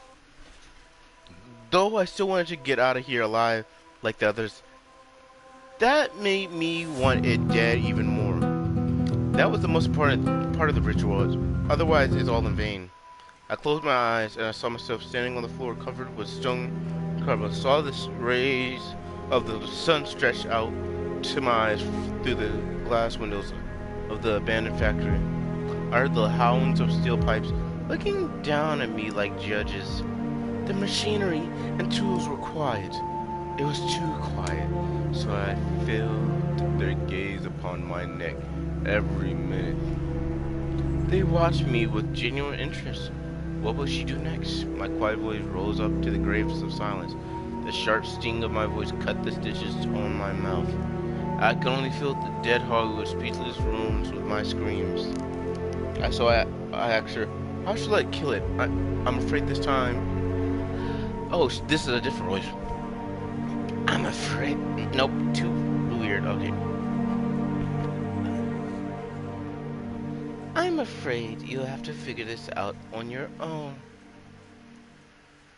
Her icy smile and demonic gaze gave me goosebumps. But could she be blamed? It was the other she, and I didn't like the changes that happened to her. She gave me the chance and I used the opportunity. I just had no choice. The other path was just delusional and the road sign pointed up to one direction. Even when I tore apart the monster body, I took the peacemaker out of his rotting gut to destroy it. I still thought that it was my life and I could make things right. But my life had already belonged to her. The choice was made, the game began. I engulfed by the memories, but only for a minute. For in a second, I already knew my next step. With ghost hunting, people often use amulets or spell because it's impossible to damage ghosts physically. There are kinds of deads, and not even here, that they are in the past that can't be reached by the present, but I can. I have a spell that will do just the trick. That will give the ghost girl flesh for a moment. I'm the monster. I had no idea what to do with it. Hold on one second.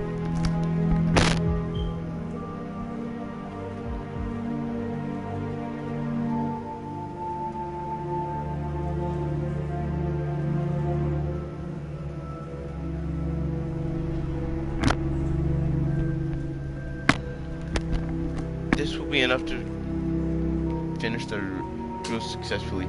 I couldn't tell the guys how the ghost should be killed. I tell them about the object which connects the ghost to the road because the plane could be ruined. I don't want them to pull the trigger of my gun. It's only my it's only my task. The materialize of a ghost is my first step. The assassination of a ghost is the second. But all of us must use the spell or be too suspicious. And by the way, the materials enemies will give them hope to win, but hope only. And by the way, the materials enemies will give them hope to win, but only hope. They'll be along my side so I can control them, so they won't be running from me or the ghost, and this is good. But of course they couldn't kill it. She grant flesh to the ghosts if they cut out her names on their skin. I have an idea, but I'm afraid you won't like it so much. I don't like it already. You can't make it worse. She pierced me with her eyes. Hey, yo, Ashley, you gonna just let her...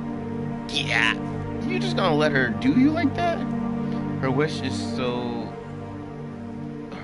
is that she could break my neck as if I were a turkey to be cooked on Thanksgiving Day. In my eyes, she saw my reflection of herself torturing my body. Near the change of glimmering blades, her brother was staring in the blood, acting, "Are you okay?" He even would hold a camera shooting their favorite movie. Of course, if she finds him after all, will she find him? That's the question. And all of this wasn't okay at all. I feel someone's present in this house. Suddenly, Laura's eyes became red coals. She rushed at me like a speed train that cannot be stopped. Are you out of your mind? Did you see what you summoned? Did you? It peeled off the skin of her face. Back at the nursery, it killed Kate, turned her into a creature thing. Do you understand that you've killed us all, freak? God, I need to get back on my rugby team. I need to star in this Disney freaking High School Musical or something. Cause god dang, this man's a typical bully. Not even an actual bully, just a Disney bully. But they want to help us. The girl's parents is the best chance. Great idea. Summon a bunch of ghost lunches so they can finish us quickly. If you ask me, we're already doomed. God damn it, my fucking imagination. My mind pictured how amongst the candles the gate of hell appeared with the ghost crawling out. They filled the ground floor when the stairs, then the floor, then the second. There were so many of them. They needed to divide our limbs into such small pieces, such that Kate's finger is a delicious... Oh my. Such that Kate's finger is a delicious feast in this dark realm. And before I could see anything so disgusting, my imagination ran out of battery. We don't have to summon them. They want to give us something. As far as I can tell from the words of the girl's father, he can help us kill the thing. Lloyd was going to say something, but Ella interrupted. interrupted him. I wouldn't count some ghost fire of the mad dead garlic, but it's better than nothing. It looks like a chance. Don't like the idea either, but we really don't have a choice. God, I miss my girlfriend that I murdered. 'Cause tonight will be the night when I will fall. The documents in the desk of his study. He was going to do research on ghosts, but something went wrong. His daughter set herself on fire while he was away. Now she is controlling the monster. It's her new toy. But the Ouija board said, I had to interrupt her. She was driving me crazy. It was such a pain to make up these stories, so I didn't want to get critical reviews on my scenario. It was Lloyd. Did you forget that already? I think the girl is this girl's main target. I think that this girl's our main target. She tried to kill us, but the father wants to help. So the father has my point of trust. This is though it's wise. The girl, that's her problem. I wouldn't trust the rat nor her old man. If you're so smart, then finish her on your own. I threw the baseball bat to Lloyd and busted the door wide open. It's good that I knew that the thing was near the car now, not at the front door. Lloyd screamed in fear. Maybe if he was more crazy, it wouldn't notice us. But he was screaming so loudly that the dead of the graveyard on the outskirts could hear. No, shut it! No, no, I'm a baby back bitch! No, no, no, no, God, I'm a bitch! Oh, Lloyd, oh! Come on, Lloyd, stop being a coward. You're literally the strongest person here, quote unquote strongest. I bet Martin is stronger. The creature rushed to the door, and now everyone's screaming. Kate corpse almost peeked inside the house. The long arm clenched on the wrist cord, but we could feel her dead cold fingers grabbing our hearts beneath, beating in horror. Lloyd was so frightened. I thought the guy was hard.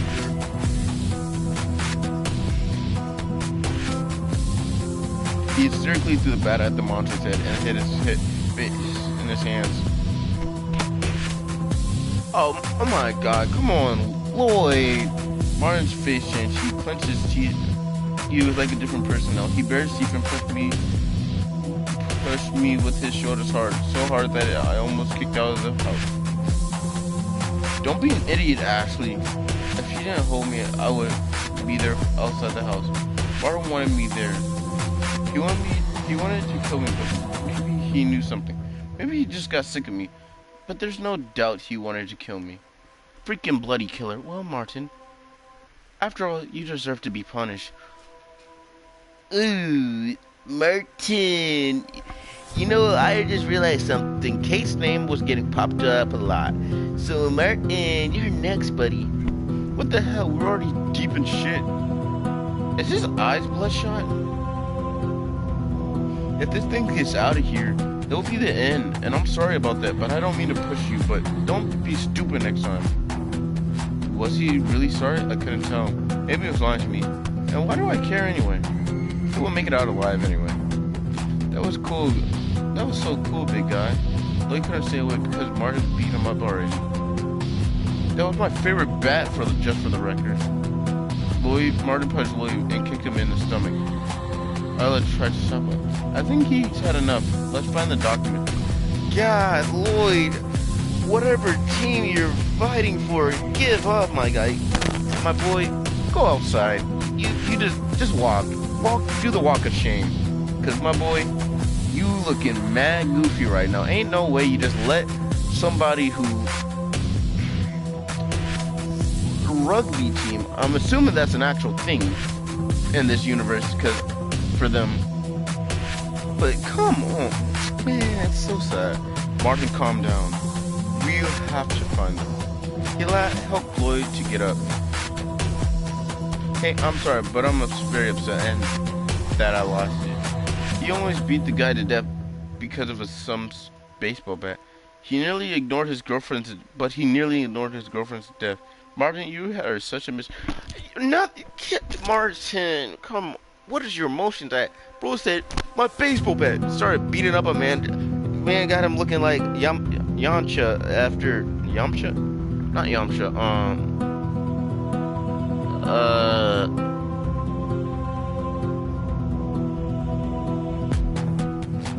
I forgot who the person was from, but you know that the weakest guy in Dragon Ball. He had him looking like that over a baseball, but he's like peace and tranquility towards his dead girlfriend that he beat up himself, by the way.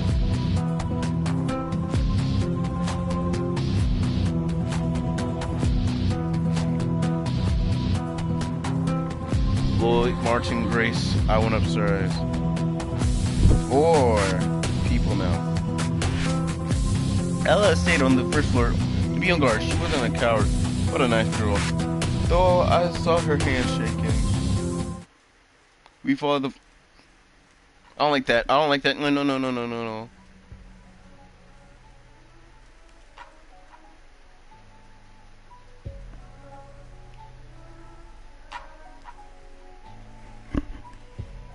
We followed the voice, which I kind of heard in my head. Of course, it guided us to the documents. My mind was full of thoughts and guesses of what was about to happen next. But still, the most interesting were the victims. The house, all along with these guys, was just a box full of candles. They all had chocolate skin and rotten souls sinking in bloody cream. Bones, teeth, flesh revealed themselves to remind us about the past. Some people try to forget their horrible secrets. Others just put them in jewelry boxes and peek inside to remember their true selves. Some don't even try to hide their past. It's the centerpiece of their collection piece. They keep it in safe glass jars and take care of it, wiping dust from it every day of the week. Like Martin Grain. I know he has a collection of such jars, sometimes somewhere inside his dead heart. Death is not a tragedy for him. It's the reason of his existence. And you have no right... Oh my... Man, now I have to change voices. Sorry, guys. And now you have no... Yeah, now you have the right vision of things as usual. I was always fond of your way of thinking. As I can only read your thoughts, you're my favorite book, Ashley. Don't screw with my head. And I'm not some stupid book. But there's something else to do. But these assholes searching for the document are searching for the documents while the... Ashley... The last story about the Midnight Curse was much better than this. It's not for you to decide which story I should tell. I'm so angry with you right now. We're in some serious shit because you're being involuntary. 2 monsters at the time. It was just the best idea. Thanks a lot. How am I supposed to kill them? I thought it wouldn't be bad to make this show more interesting, since otherwise I would be bored to death. You always kill them so easily. Boring. It's not like some kind of boss in an RPG. You kill the one, the others die. That's simple. Don't fool me. Don't try to fool me even if I... Ouch! Ow! My head struck the wall. Hahaha, that's brilliant. You're too focused on this document. You didn't notice the wall. And this ouch of yours? Ha! Hilarious. Go to hell. Who are you talking to? To the wall, I guess. Here's the cabinet. I remember this is what I was looking for, the newspaper for the doll portion, but the room was empty. Also, now that I think about it, Kate didn't even deserve to die. Well, it isn't now. We enter the cabinet. Everything is in this house hinted at some research, but most likely theoreticals, as there were no signs of experiments. The pile of paper rested on the table, and some files were scattered on the floor. Schemes and pictures are pinned to the wall, with some strange shard and Madison made to make me think this place as a master's lair. One of the walls were decorated by a deer head. Above it, a shotgun was hanging. There was a door with balcony, but we couldn't open it. There was Okay, go hard. Go hard. There was no way out, and Lloyd panicked. He took the gun off the wall and pointed it at me. What? My boy, listen to Martin. Like, he even knows. We don't need to befriend him. We can't kill him until we're all free. When everything is fine and dandy. What the hell are you doing? We're on this shit together. I didn't pay attention to Lloyd's aggression and gestures toward me. I looked at the barrel of the gun and then smiled widely. I knew the gun wasn't loaded. You wouldn't scare me, boy. I continued to examine the desk, shut the door, and soon heard nose paper. What's your favorite trick? The news was empty for now, and the document. I to everyone, this will be just the thing. We can use the gun for the monster, I guess. Lloyd pinned his fingers in the gun like it was a lifeboat that would carry him away from the sea of nightmares. Not even close, just a weapon without ammo. Thought in a second. I gave him a pack of metal shells. If we're lucky, we can kill some game. This isn't a store. Take this and be grateful. I took the knife, which was lying on the table. It's such luck to find it here, I grinned. Alright, everybody, this isn't, what you think it is. Alright. The knife cut my skin and a drop of blood followed its blade. With surgical precision, trying not to touch the veins, I carved the materialized spelling. We all need to do this. That's what the ghost said. I nodded. Everyone carved their skin names and skins, but Grace. The girl hesitantly, but I followed by too hesitant from my example. But I finally took off the bracelet, and a knife appeared in her hand. Martin's face changed. What the hell are you doing? Why didn't you take it off? Why'd you take it off? Pull it on. What the damn? Oh, Martin getting a little angry. Hold on, let me get up to this one.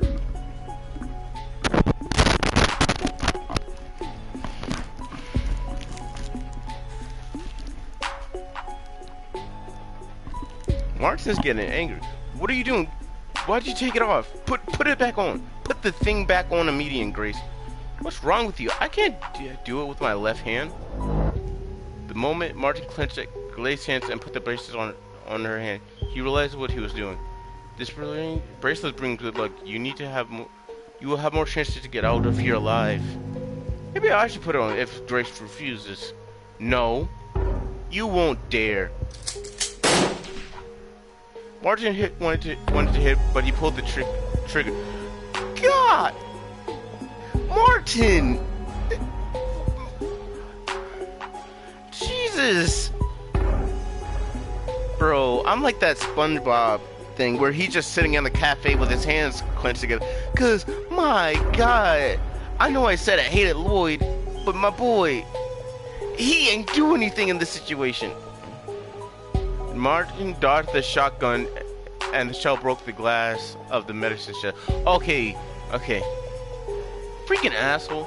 Hey, calm down, both of you. I don't give a shit about the bracelet. Go smash the president on the floor and took the shotgun. Lloyd, you idiot. You almost killed Martin. You should be more careful with that thing. Lloyd looked very guilty, and Martin, as if nothing had happened, took the bracelet and put it on his pocket. Never mind. Are you guys ready? Grace wiped the blood from her skin. Yes, now I am. And got past all I want. It was time for us to go downstairs and face the danger. Chick, ha ha ha. The scene that I saw was terrifying enough. Ella curled in fear beside the wall. The door was wide open. A creature was hanging in the center of the hall. A little girl was hovering behind her. Her fingers seemed to be squeezing invisible threads. The ends of which sinking in the reins of fear of skeleton of Kate. Now I only noticed how chaotic and quick the moves of her head from bodywork. It was poorly staged play. I'll kill them all. The story is so shockingly bad. It seems like this creature itself didn't know what to do with all these screeching Oh yes, we are utterly screeched. Even me, it was hard to resist, as if someone yawned, very sticky and curious thing. Hey, maybe there was something left of her wretched soul. Webs of guts and blood slowly approached Ella. She was shaken all over. It seemed like she wanted to escape from an invisible cave, but it could not. She wanted to run away or go in the corner to strangle Bella. Then grace for a winged beauty contest. Or on the her mouth hole remind me of the crescent moon. She could shout it to her friends. Look at me! Here I am, on the bald head burns a flame on the ground.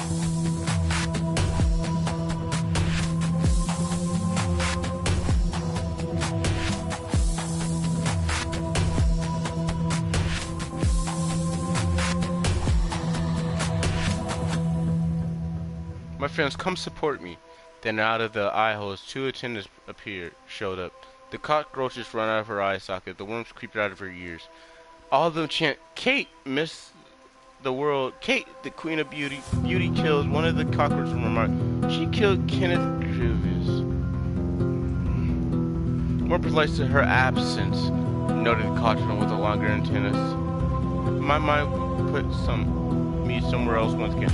I guess, oh my freaking imagination. What the hell are you doing there? Quick run-ups to the other upstairs. Suddenly Marta runs upstairs and finds the gun as creature. No, this is one hell of a twist. Lee was dumbstruck. A minute ago, it was him who held the gun. Now his hands were empty. His fingers were cold. Do you want to be picking lead out of your stomach, motherfucker? It seemed that Martin wanted him to finish quickly. I heard a click. Ow. And like a thunder clap, it was a deafening sound. The creature's face was up. Sorry. No, I'm sorry for this mistake. Half of the skull. Well, there was, of course, some skill in it, but I wouldn't call it a face.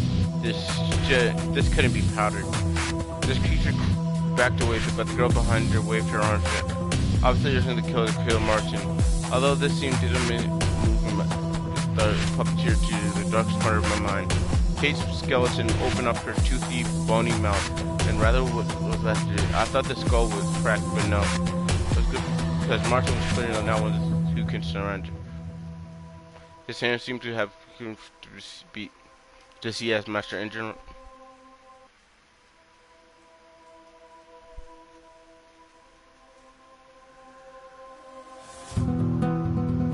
In general, they refused to be human.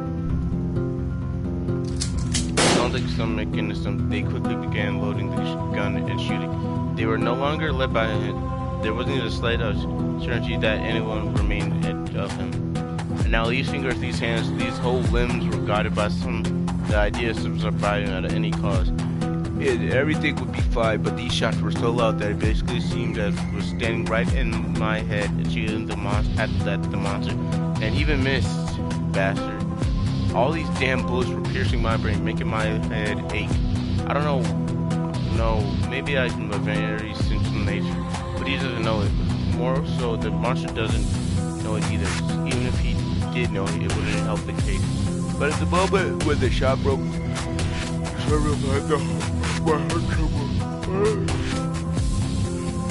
Martin nearly broke her damn locket through, which for a moment flashed of the next object.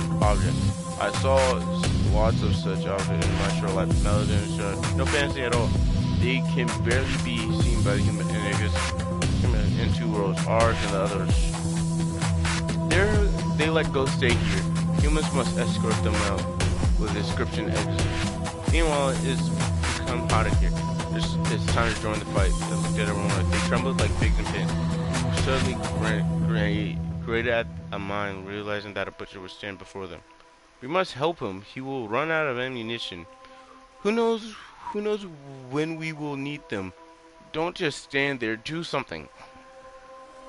But the guy didn't want to go back to the battlefield. He clenched his fingers on the stairway so further that I would need to cut his hand off to move him. I need to say, stop this madness, mad chick. He's the one with the gun. His voice sounded threatening, but he was spooked. He was shaking. He was shaking so much that I thought Now all the steps will be jumping up like kids' phone. Well, what have we expected from him? But if the president of Impala muscles, I immediately rushed into the battle. At least it would be at least strange. Above, something flashed. The 6 foot right was laying it out. Thanks. She didn't say anything. But I feel her smile tight. The corner of my lips suddenly became and it turned into snakes that wrapped around my neck and turned into a... Before she caught my throat, and before jumping into a void, I was able to overcome uncertainty and fear. It was not for the first time, but who said it was easy to kill a monster? Whoever said it was easy to kill? I clearly remember staying the middle glass shard in the mental hospital risk, whatever that is, when the first ghost appeared.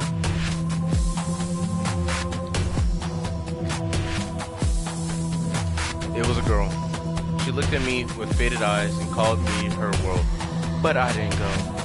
I poked a loaded revolver in the object that was brought into our world, a pinky bank, which was in her hands, and fired.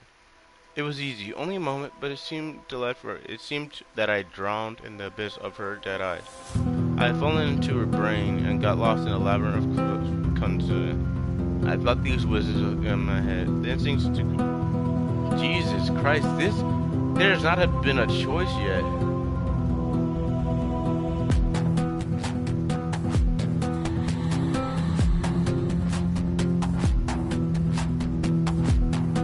My instincts were quicker than my dealt, almost immediate instant. In order to not to change, I rushed to the axe, and then I went down to Mary. Shoot the legs until you break them. It sounded, at least, like an order from a commander, and probably because of how it sounded rather than actual logic, so the guy did. One from her spear rolled from the muzzle. A shot struck the ball at him of the leg. One of the balls was stuck in the powder. At the same time, it was in my head. 2 more were echoing in the bone. The rest fell behind the creature. More shots were fired, but the bone did not want to break. So, I already wanted to say, "What the hell, man? Give me the gun!" But I had to break the locket by all means, which, while pretending I was popping out the creature's hell. How difficult is it? I swore myself that if this house doesn't bother to bite off his dead, shrinking leg, I'll cut it to pieces, but he could not do it with 2 more shots. I was ready to attempt that he did not shoot at all with bullets, but with their shadows or even ghosts, and just missed. At journals, my patience began shortening, forced me to slaughter a bastard. A miracle happened. Finally, I heard a long-awaited crack. The bone crunched and scrapped the meat behind it. Began to blow to the floor. The bullet, which overgrew with bones, body, and strength, became real. Punched the damn bone. The battering ram destroyed the tower of Shidra, and the monster fell. I ran blindly to the monster, waited to step back, but the dead Kate seemed to be quicker than the alive Kate. She jerked her hand away and accidentally into the board, breaking through the boards. I jerked out by my shrink, but it was stuck. Her laughter was heard. For a second, it seemed like she wanted me to that a sharp roll of her teeth flashed on that blade of axe, and she smiled. Perhaps it gave me strength, but she decided to help me. I don't know how, but I managed to free the axe and bring it up for a blow. And since the guillotine blade fell, to the head of the creature.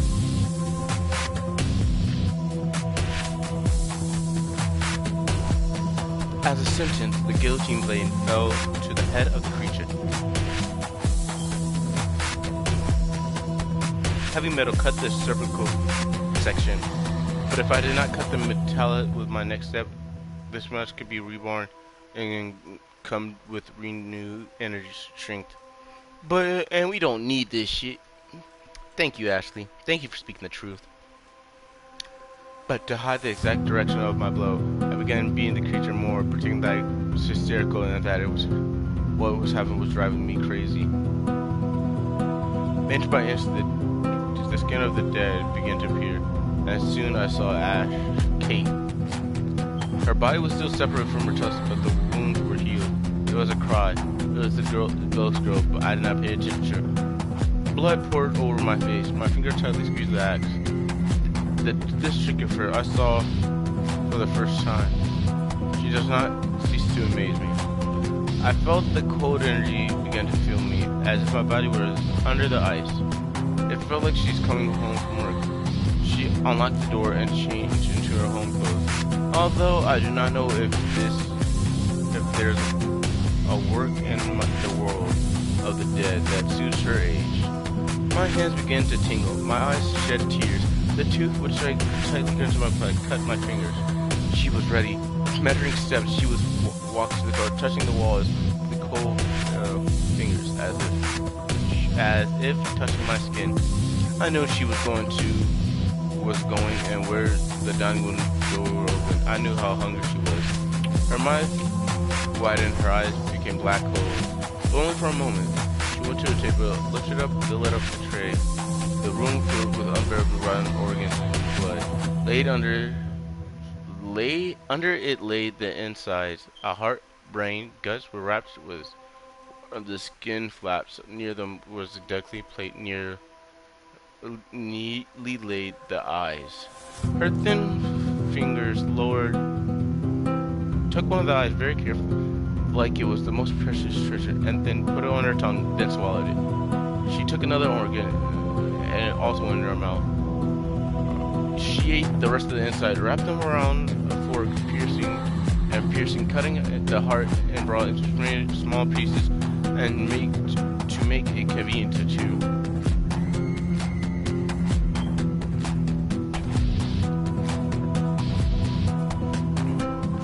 Envy with a taste of concept,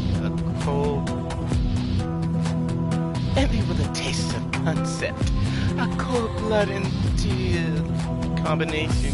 Chef Bravo. I swallowed. I didn't like these images in my head at all, but what could I do? I had already said that I am lively information. She always uses against me at any convenient moment. All the time it seemed to her that everything was too simple.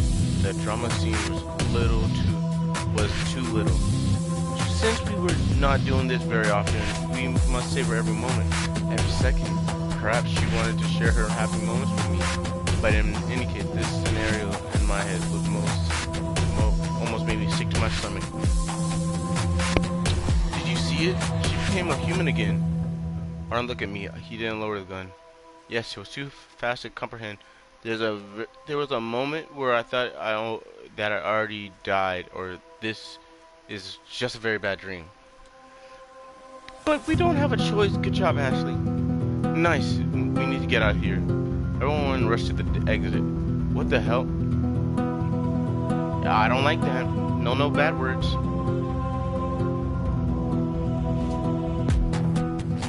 What the hell? When their hands finally stood for freedom, the door closed shut. I didn't look at it, as I knew there was no exit. No, this can't be. Shit. Martin's name. God, stop with that loud-ass shotgun, boy. And then he made a shot, and then another one. Then he saw the holes in the door, but then the lock remained intact. The guy looked at it, through it, and like though at transparent tape. Though the chain scratches were seen, not too well, but it was clear that they were ghost-like. What the hell? You did this, freak. I felt Grace wanted to say something, but she didn't. If she did so, her brother would be punished. I was no pro kidnap, but I needed to gain the control of Grace by any means. So as bait, I held her brother as hostage. No, of course, it was just a trick. Her brother was wanting to break her sister.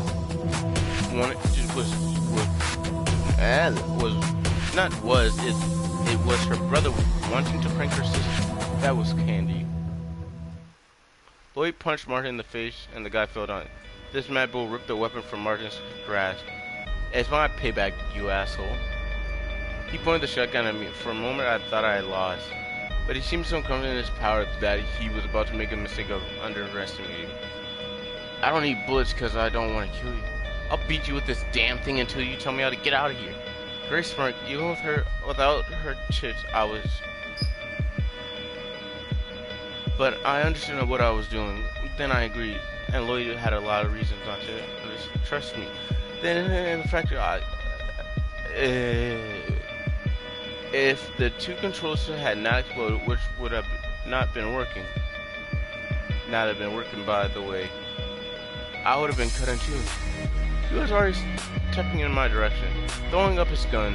I was scared. I was not afraid of the pain that he would cause me, but the consequences of failure that shook the most daring imagination. Because I began slowly climbing up the stairs. Come to Daddy, Ashley. Lloyd, what do you mean? Hey, yo. Lloyd looked at me with his ravish grin like I was his prey. I couldn't understand it. He wanted me... Oh. Bro, just like... Alright, Lloyd, you're dying. He wanted to me and then kill me or vice versa. I cannot imagine what was happening with his head, what thoughts were behind his eyes. Sharp like blades that will strip my body. Then I realized I was wrong. Still in this very scared. He was simply insane. He was devoured by the idea of killing me, destroying me. All of this...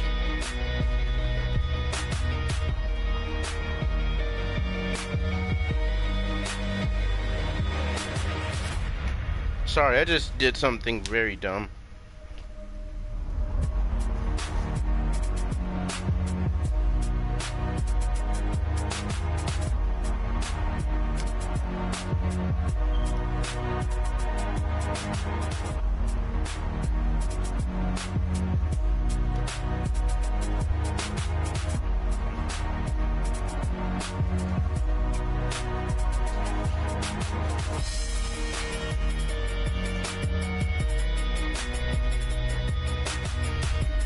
Told me he wanted blood.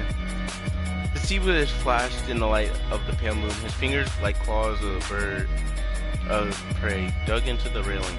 He said he would beat the information out of me, but that was far from the truth. More precisely, he would do something terrible with me. Right after he receives the answers, and they would not satisfy him.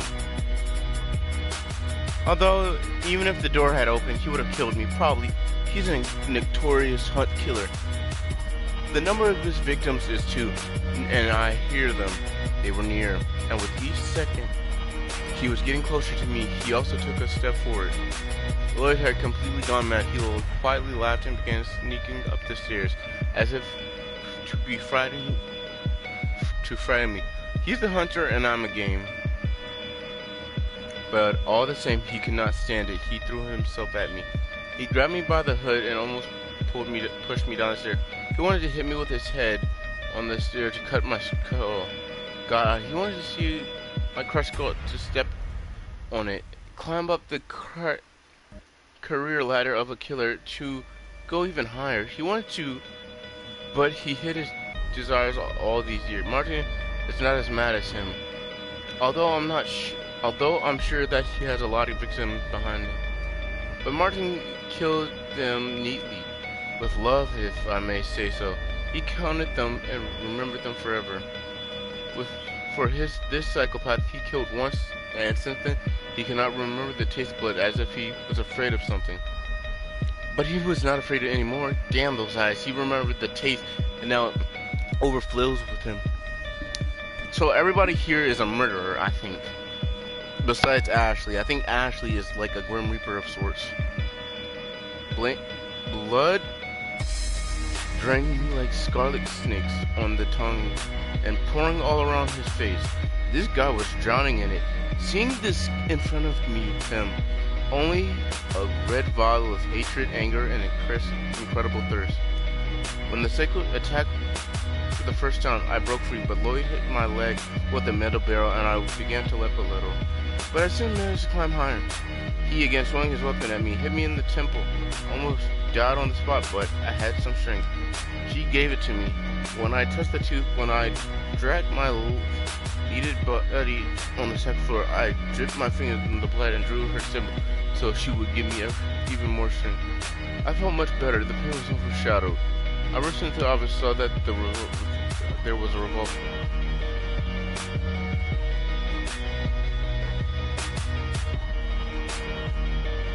I might start overlapping, slightly rushed with a frantic inscription, most likely loaded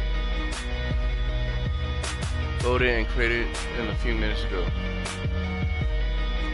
I automatically grabbed it and began looking for a safe place like a trapeze.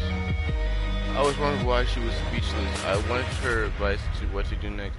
Soon I realized she was not interested in helping me so much, because then for all this action-packed scene, she wouldn't be having an exciting show. And unfortunately, I could not start a dialogue with her first. She did not hear me. The door to the back was still on, and I immediately realized the invitation was addressed to me. The hands of the wind were calling me, touching my cheeks and stinging a wound on my forehead. Y'all didn't hear that. Lloyd was close enough. I ran to the balcony and this psychopath rushed after me. The moon illuminated his crooked face with his pale colors, and from this, he looked at me even more insane. It's over.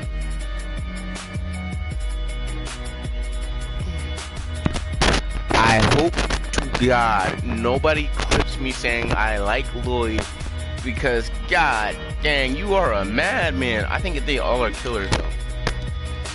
It is over. Now that you have been playing with only by a daddy rule, my girl. Oh, I feel cringe reading that. No, there was a noise. Maybe it was Steeps, perhaps Grace, and didn't want to get involved with it. Was halfway, but I think Martian was already late. It could be him or a branch knocking on the glass. Everything is possible in this strange world. Maybe I should just jump into the darkness and break my neck. Maybe she won't let me. I would shoot a bullet into Lloyd's head. No, of course I won't kill him. But who would say that I can't shoot his foot or something like that? The ghost said that too. I can't do anything to Lloyd or anyone else. All pain must belong to them, and otherwise all is in vain. But she still get me the whipping, knowing that I can't use it. I could hear her laughing. I screwed the revolver in my hand. She started to fear that I would kill him, and I could. I did not have to answer for my actions anymore.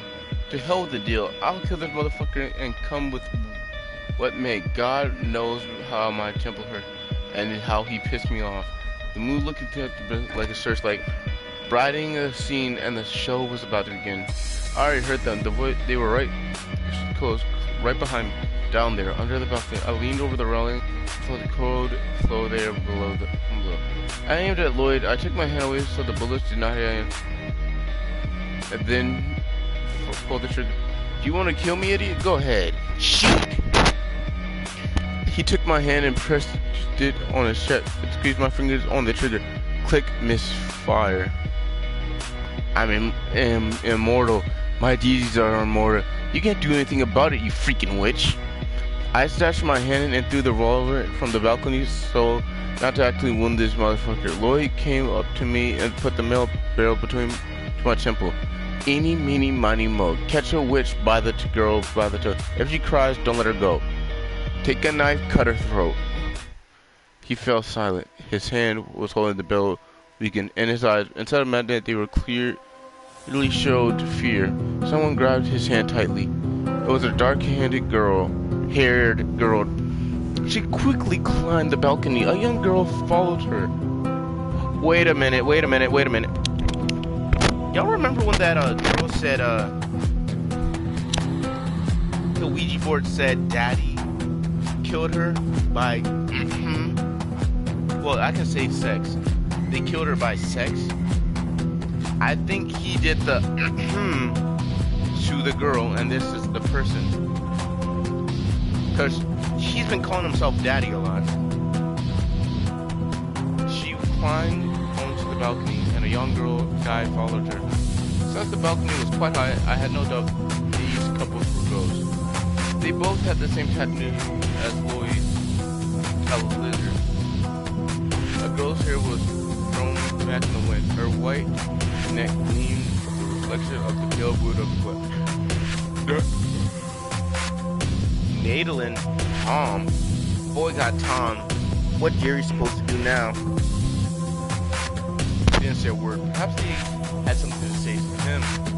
Otherwise, the word only their mouths were stitched up. As always, a frightening image of eventual ghosts. Their glassy eyes reflected Lloyd's distorted face. Perhaps if the scene was padded, would have screamed in pain or despair. Lloyd stepped back, but the spirits were already gone. The ghost left me alone with the mad guy. It was strange. I thought they were teaching him a lesson. I could feel they rushed to him to finish him off, but she seems to hold them back. They were like chainsaws who couldn't resist the will of their mistress. Lloyd clenched his teeth and tried to hit me on the head with the weapon, but I dodged it. God damn it. Your freaking games again. You can say my name and let me in. Then I'll finish the boy myself.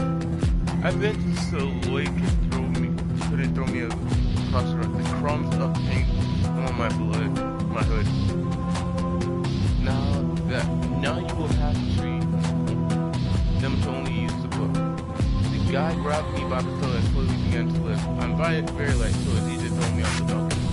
Well then, let me delay this sweet moment of tensions always arouse my interest, you know. Help me, goddammit! Now, okay. Now I'm on. Lloyd wrist hurt. He released me. I walked away from the railing. Heck. The very cool dodge had Lloyd was very tough and strong. Yes, he was insane.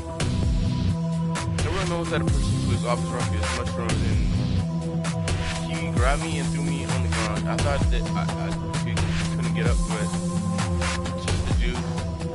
touching the tube I could. Then I realized this continued massive means I need to run away from this monster.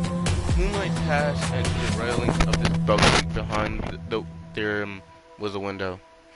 The window seems to be coming out of the wall of the house to admire the sanctuary. A dark forest in which I couldn't see a damn thing.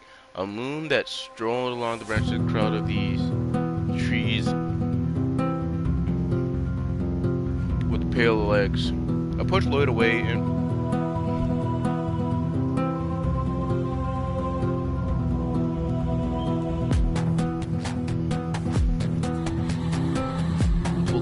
I climbed, putting my hand forward. They sharply grasped the protruding edge, but at the same time I banged my head against the stone, so I almost unclenched my fingers. Spitting blood into the darkness of the night, I began straining my hands to pull myself up.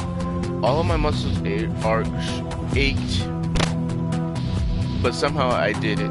I felt dizzy and nearly fell down again, but my self-perseverance instinct worked just in time. My hands gripped on the ledge into which the columns of the balcony of the third floor were driven. I clung to it with all my strength, and yet, feeling the pain in my joints, I pulled myself up.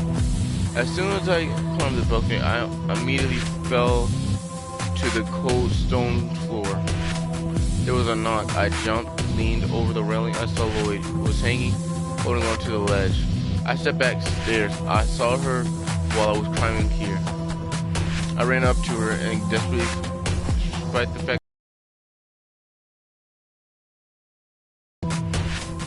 I climbed to the roof. I have nowhere to run. Maybe it's time for the show. I think you're right. Her voice sounded offended. It's like I just took a toy from a child. Well, excuse me. The toy's clenching his teeth like some kind of mechanism. Climbed up to me on the roof. Clearly it was a toy, but I was an instrument. He ran at me. The guy without a weapon, but his hands could inflict some seriously bodily harm. Or maybe he just threw me off the roof.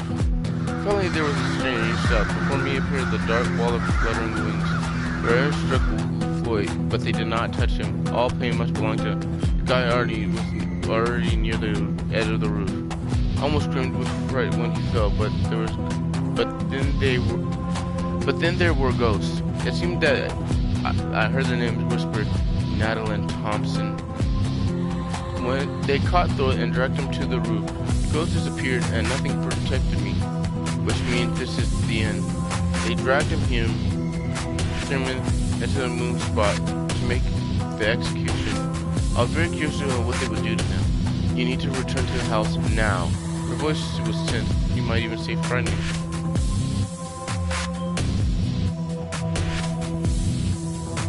Man, I keep...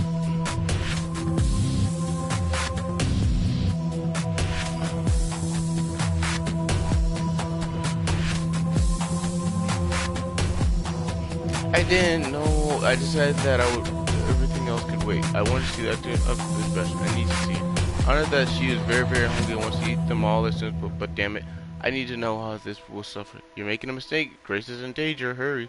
I just need a quick peek. That's all. Natalie always liked the moon. She would believe the moonlight makes the atmosphere feel more romantic. What's with her voice? She sounds crushed. What the hell? What are you talking about? I called her in my head, but the sounds of torn flesh, light cloud out, drowns out my thoughts in my mind. Natalie pulled his arm, and Thompson in turn did the same with the other hand. It seemed they wanted to share his pain, his screams. This is the last thing they could do together in this world. What a lovely couple. The tattoo lit up the girl's cheek, and the same did the other guy's tattoo. The did not move. It seemed that it was frozen in horror. A sparking black lizard crawled over the bodies. Soon they gained flesh and just moving onto the guy's shoulder. The mouths of the ghosts were sewn up, but I could hear their thoughts. I want you to forget what you did to me. I want you to forget about my body, forget about my kiss, forget about my smell, mixed with the rotten smell of vine, which you gave me to drug me and then screw me. God dang, Lloyd, you deserve this. I want you to forget about my voice. Forget that I exist. Forget that I was your friend and that you killed me. I want you to forget that you ever existed. The flash their sharp teeth in the pale skin of the moon and then dipped into Lloyd's head. He was shouting for a while that one of the lizards took a bite of his brain and spat on the cold. He felt silent. Blood was pouring out of his muffled skull as one of the bulls of vein. Not only in time he pulled himself together and tore his body in two. The guts poured out of him like a syrup from a box, and her got to her plate. She threw them into the gut, clutched her teeth in a box. The lush flesh was centered. It was melting on her tongue like chocolate. I remembered that it was time to return, but I decided to go down through the chimney. Finding cracked bricks, I hit them on my foot. At first, it did not break, so I kicked the stone again. Finally, I managed to break a hole and crawl through. Inside the gym, I found a small metal ledge under my feet. How nice, she foresaw this happening. I slowly dropped my legs. Oh my, okay. Alright, hold on one second.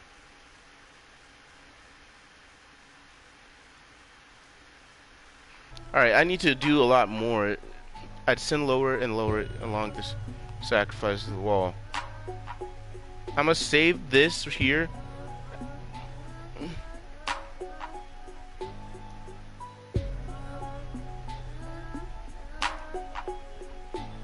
And then go.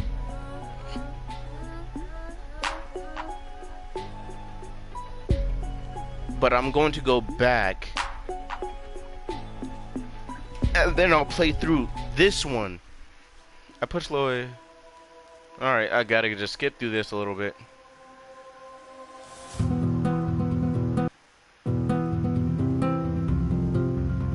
I just gotta not forget about the main thing. It seems like if I stay for only for a couple minutes, it will put everything I believe in danger. I do not say that my faith is strong, no. but there are rules that should not be broken. When you get back to the guys, no to the victims. I do this as quickly as possible. I try to go down through the ship. Finding crocodile, hit my foot. So I think, how no, she foresaw that. I fucking skipped something. I decided to lower down. She left it here, and the chimney was wide enough to ascend without any trouble. Once I was on the first floor, I found out it was not so easy to get out. The fires were quite small. I sat down on all fours and leaned forward to my hands and touched the grating. I lifted one foot, pushed it against the stone. There was a crash of grinding, and then it broke. I fell out of the fireplace, arose abruptly, and ran into Ella. "Where's Martin? Where's Grace?" He asked her. The girl was sitting on a mattress, holding her newspaper in her hand. She looked wide-eyed in front of her. And next to me laid my bag. I snatched her from her hand. Beauty requires sacrifice. A girl set on fire who won the Miss School contest. Friends can be as thick as thieves. A rapist forced his friend to jump off a roof, then screw his girlfriend. Thompson, you deserve what you got from him. Madeline, I'm sorry. Friends can be as thick as thieves. A rapist forces his friend to jump off a roof. You made him commit suicide, then banged his girlfriend. What are you? You're evil, man. Rubetic Intuitions Serial Lovers is now in your house. Careful, look at yourself in the mirror and make sure that your appearance is not similar to his sister's. She received all those love of her parents, and he hated her. He hated you the same way Grace Hudson. A letter from our readers. Dear Ella, if you're reading this, then I'm already around. Mr. Bubble still wants to play with you. I'm sure that you're also waiting for this. After all, last time you just died of waiting to play with him. An announcement: I will buy strings. Unfortunately, mine are now stuck of bleeding wrists, which, as such, you can't play the guitar. For all questions, please contact wherever that is. Grace, where are you? God damn it! All right, I need to save somewhere different so I don't mess up. So I'm going to save here, so I don't accidentally save on that one. I shook Ella. Where the hell are they? Ella could not answer. No, because I did not give her enough with my sudden shake. She was scared, and besides, she really didn't know. I only pointed up, but this is not an answer. It's the same as if she did not know. That perhaps it would be better if she did not say anything at all. Did not show her existence. Did not show that she was here.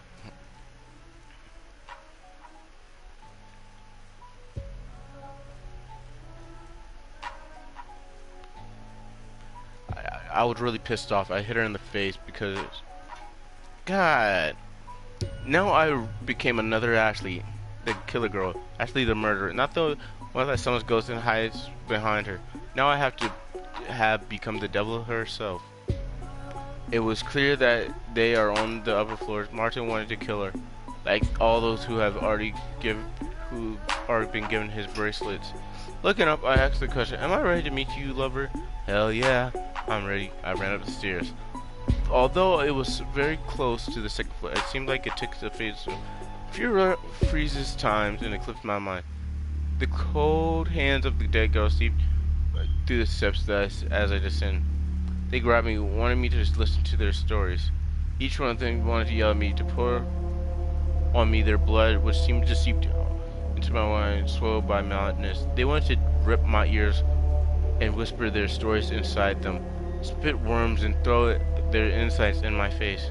They wanted to do anything so I would pay attention to their voices. They were already there, awoken too fast, suddenly, not according to plan. They knew that Martin was about to do it again, as she could not hold them anymore. She should have. I felt the ground under me shift and managed to keep myself together. After skipping a few, I was on the sixth floor. There was a cry. It was Grace. A cry came from the nursery. I swear to God, if I have to censor something, God pray for me, because I climbed the stairs to the third floor and prepared for the worst.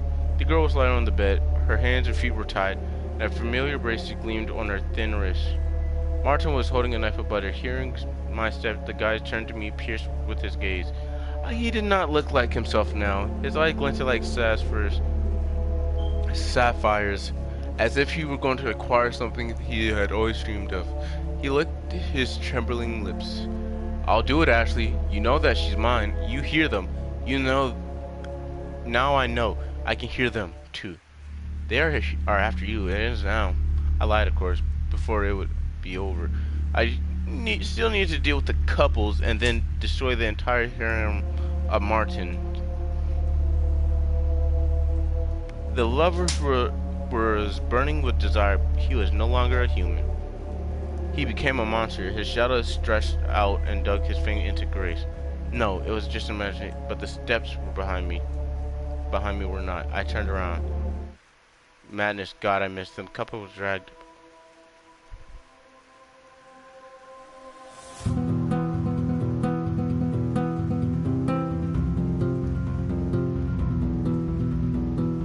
God, I missed them.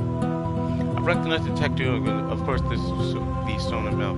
Looked like they'd been dealt. They already dealt with it, and now wander all around the house in search of a new victim. Martin and Grace would be ideally suited for this role, but I cannot afford it. Not on my watch. Right in front of me, as if they became friends. There was a girl who once belonged to Martin Brain, and he belongs to her.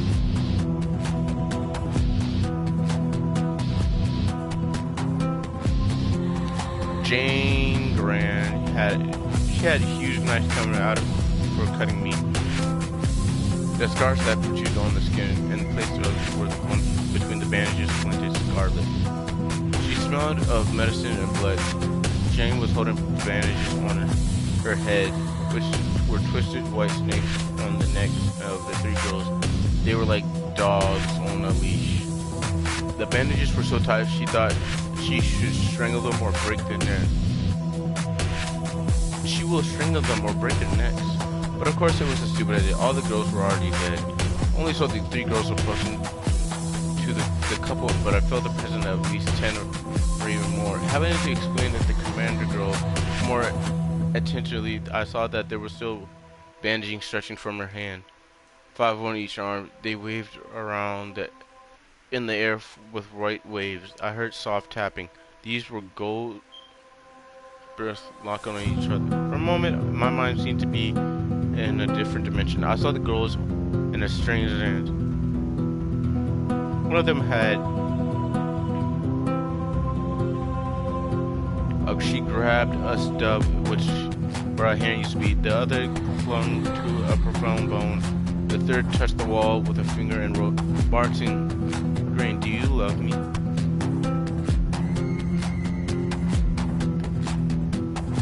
Then her hand slipped and wrapped around the guy's neck, but she could not kill Martin. Not until Commander 2. The couple was at first confused and scattered, shaking their heads. The girls tore the bandages off and leaped for it, exposing their sharp teeth. They were digging their fangs into the bodies of Natalie and Thompson, trying to tear them apart, but they could not kill them without destroying the binding objects, tattoos, and I could not allow it. Natalie, who sat on the shoulders, was not able to balance herself and fell from the stairs, rolling back onto the second floor. The glass broke from a shunk, and the girl, with a cry, disappeared. Sally, one of the lover's victims, spat out her tongue, cutting it around the neck of the girl with a tattoo, but thank God she did not touch the pattern. Natalie managed to dodge and ran downstairs. If Sally, who is now slipped in grave and the Empson Glove Cemetery, saw such a picture, she would certainly vomit. If she saw what had become her, she would have shared her breakfast with the crows who visited her grave every day, that's for sure.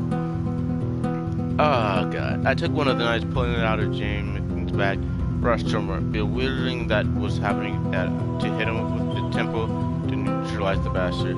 Jane turned to me. Her eyes were covered in a bandage, but I knew she was looked was definitely unkind. All the pain belonged to her and the girls. I can't kill her, but since the blow was not so painful, it seems she forgave me for this. Thanks. I rushed out of the room and ran downstairs to the first floor. Glenn, Madeline Thompson, the severe girls horde of Jane. Running downstairs, I saw Sally stand upright. Honestly, I thought she would run crawling on all fours. The girls put their hands on their mouths, steering the bandages on her face and pulling them out, piercing the blades that were underneath her fingernails.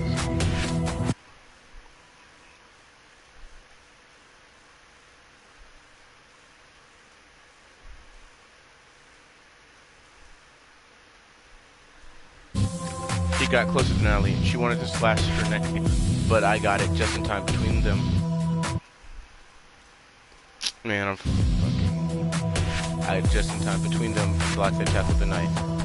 Yes, let's say that in the years of training made me a skilled fighter. However, I'm just a human. Sally touched my hand with her claws. Somehow, overcome by the pain, I took Natalie by the throat, cutting it in the middle of the tattoo, sharply pressed it on the temple. Girls tore off and fell to the floor. The body crumbled to dust. The seams parted and he yelled. The woman fell from an open row. And Sally was already coming for a new strike. This time she attacked me. I thought she was my ally, though temporary, but at the very moment I cleared that she wanted to kill me as well. Having beaten with a blow with a knife, I swung at Sally and she backed away. Turning sharply, I grabbed Tony by the hand and he pushed me away But he pushed me away and snatched the knife from my weak fingers. Oh, thinking toward the guy stabbed the blade in my stomach. Then he jumped to cut over her bead. God damn it, I almost died. I closed my eyes and pinned it, but no, I can't die like this. My life does not belong to me. In front of me laid forceps. I knew what I had to do to him. One of the teeth ached.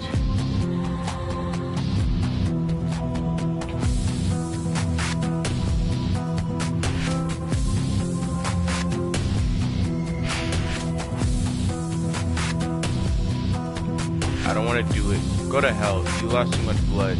Just let me help. Damn, Thompson seems to think I was dead. I was there to finish Martin and Grace. Ella did not notice. She just still seems young. She did not give any signs of life. I wonder if she's conscious at all. I frowned. I took the forceps and put them in my mouth. In spite of the infernal pain, I grabbed one of the teeth as the mouth and I pulled. But will I have to string the close so she'll help me? The forceps flew out of the hands and the blood spilled on the floor with thick. I took a rotten dead tooth, which was now withered all mine. I inserted it in the place of the torn one. I only grabbed my flesh and gained strength, and most importantly, the wound was drawn out. I did not think I had to go that far. 6 teeth already. The number scared me, but thank God a person has 32 teeth. I caught up with Thompson. He tried to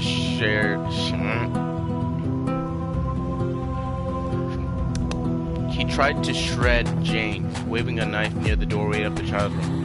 I again borrowed a knife from the girl and grabbed the guy by the hand, cutting the skin of his tattoo. The knife was very sharp and easily passed through the flesh, leaving a bloody, exposed bone on his arm. With his body fell, I wanted him to stand upright, close to the terrible picture. In the middle of the nursery, God motherfucking dang! They really said it's all or out. Sat Martin, his hands rattling on the floor, and his legs were also separated from his body. There was a crunching and gnashing of vile sounds of chewing flesh. Girls led by Jane surrounded and devoured. First thing, he was still alive. He yelled and begged to be rescued. I already saw it. The spirits of anger, in fact, are terrible. They can make a person live after death for a few seconds. The black magic of that world is really scary. I tried not to look at this horror. One of the girls raised the bandaged head to me. Martin brush was clamped in her head. No, in her teeth. She, like an inch, turned her head and then returned to her meal. I pulled Grace out of the room. She trembled with fear. Horror sniffled in her eyes, and a cry crept to her lips. It seemed that if she opened her mouth, she would certainly skin them. Somehow, somewhere inside me, the door opened in the hall and lifted to the candles of hung door. Her thin hands clutched a beating heart, dug her teeth into the red flesh, tearing into the organ. She eagerly bit the heart into large pieces. The flesh stretched and tore, the blood dripped on the floor. Red patches fell around. I soon removed the terrible images of her feast from my mind. Everything's fine, we need to go. Fine? Really? But the girl did not say anything. We came down to Ella. At the moment, she had collected her things and was going to leave. We need to prepare for the next creature. She will come soon. We must be prepared. Prepare for what? For the eternal afterlife. Do you really think we will win? She won't let us. The girl wanted to string me. Looks like she cared about the fate of her little girl much less than her own. She went mad, just like Lloyd, and rushed to me. Enough! I'll kill you, bitch. I'll kill you, slutty. Shitty slut. God, what's with this hatred? Love is weird in this story. Like, both the guys were dickheads. And now it's just a girl fest from... I literally called it, though. I said Kate first, because they were name dropping her. And then Lloyd next, because he was doing too much, being a baby back bitch. He died like a baby back bitch. He was an elf friend, and an even other freaking man in general. Martin just got what he deserved. She grabbed my throat and began strangling me. I swung with my knife and managed to get out, but soon took the knife away and raised it to kill me. I took a step back and the knife stabbed the wall. Rich, what are you doing? It's her. She did this. She's killing us. The ritual, all of this, it's her work. But if she wanted to kill us, she would have done it. That. I don't know. Maybe she was waiting for something. I just don't know. Ray's face changed suddenly. I guess I understood that she could never just become a real threat for me. Not for Ash tonight. The girl who moved to a new school and has a lot of enemies already. It was not even a human being who was standing in front of me, but the devil himself. All the remorse that was taking the life of sin. People is bad, but in my head, I was fighting for it. Okay.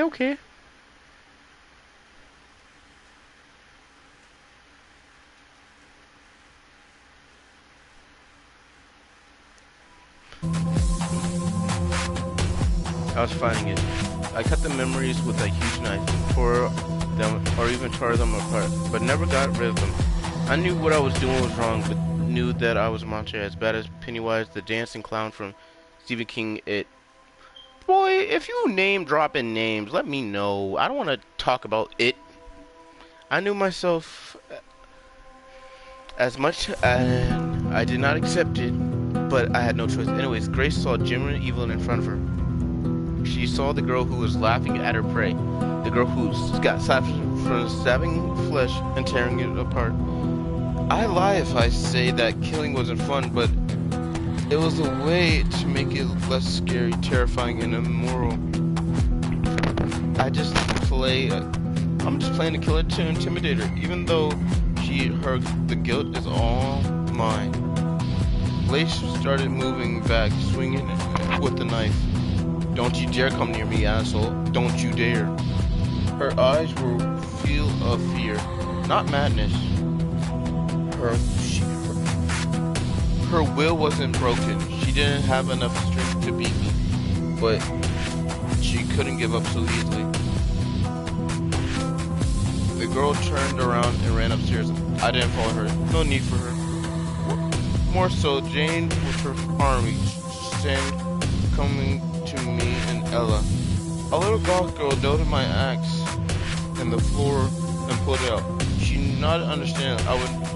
I wouldn't want to kill her, but I would have to, as she had made her choice when she crossed the line, as all of them. Actually, I can help her to deal with the monsters, but Jane is mine. I pushed my hand in the pocket. Thankfully, I have several of them. Take it. This thing brings luck. Yeah, some luck is what I really need right now. Alright, hold on. I'm getting more water. But god dang, that's a badass looking thing.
Alright, I'm back.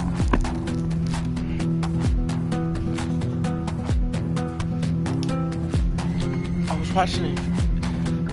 Ooh, gotta get that new flavor in. I was watching in fear as something like a mummy leered and started to walk down the stairs, one by one, filling the room with an odor of blood. It seems that the walls started rotting where these horrible creatures touched them. The bandages were rustling and rubbing against their mutilated and broken bodies. Their black eyes were bottomless, dark abysses. Now the whole squad's here, with Jane ahead was ready. They rushed from all directions. I heard the sound of their teeth blades scratching. Ella was screaming in fear, but swung her out so fast that the pieces flying away. Sometimes she even managed to destroy the bracelet. Ella practiced dancing so her movements weren't chaotic at all. Indeed, I saw the rhythm and grace. Anyway, it was good enough to kill these assholes. Like a Hesperian ballerina, she was going around and around, and the blood was splashing on her, hugging her with a red dress. Her axe went up and down, slaying these girls. But they were just coming and coming. They were too exhausted to continue the fight. I was crazily swinging my knife, even keeping the monster away from Ella. Unfortunately, I couldn't fight forever, and I hated my weapon, which was probably going to kill these, but wasn't going to kill these bastards. Probably. One of the girls managed to grab me by the rose, and holding the useless knife in my hand, I looked in horror at the shiny bracelet on her wrist. Thankfully, Ella was right on time to cut the freaking hand off. The man screamed and fell on the floor. Her friends jumped at us and grabbed a random target. Jackpot. The time the pistol was a chain, I easily destroyed the monster and it was torn away. It'd be much easier, but I already used the tooth. It could give me a power only once, and I usually used it to save after a serious injury. It's no use. We need to figure out something. Jane with her squad was downstairs already, so Grace peeked from the upper floor. She seeked an opportunity to run away. It was not the best move, so she returned to her safety. Run, bitch! Run, bitch! Run! Our voice was cold and cruel, but not as usual. I couldn't swing him and I threw her in the room, but we drained and retreated to the hall. Jane was really close. Her hands were trying to reach me, but I tried to hit hers. Someone already covered me. Her. So I attacked from a distant shit. Where's the revolver when I need it? Jane was strong, but what if she was some kind of boss in the goddamn game, and if we kill her, all her followers would if we kill all of her followers, she would die. Just like staying alive until that moment was impossible. Strong jaws bit my hand and skinned it. God, how painful. I felt dizzy and fell near Mark's bag. There was a spare lighter and a can of spray deodorant held within. It looks like before a Grace party, she went to the gym. The kid has to be fit, right? I don't care about it too much, but a kid of a 20 for sure. I saw a flamethrower, but it was too late. I can't get a diversion to myself. Are you sure it will work? She pointed the flamethrower with an axe, her axe, and then quickly cut off the hands of the monster. She pointed and stepped back, swinging it with a stone. I got up, took the flame, and pressed the button. The fire steam filled, but even if it was, we start walking forward anyway. Ella had slain 2 girls that were defending Jane. The new squad of guards started reinforcing the flame. Fire touched the bracelet. It turned black and began smoking. That's strange. I saw some of the girls were wearing golden bracelets. They are hardest killed. Silver and bronze were for Ella. Her act to break them, but very rarely. Martin knitted them the bracelets for his lovely sister Jane himself.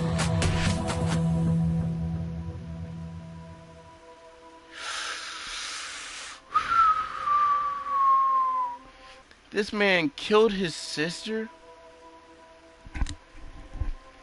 I wonder what expression she wore on the day when his brother gave her that, and what he felt when he understood that it was a payday. The knitted bracelet turned into a flame circle, one with tigers through a circus. And the moment the girl started turning to ashes, her teeth and knives falling out of her mouth, sticking to the floor, creating a wicked smile. The bandage disappeared, and I saw her slashed face.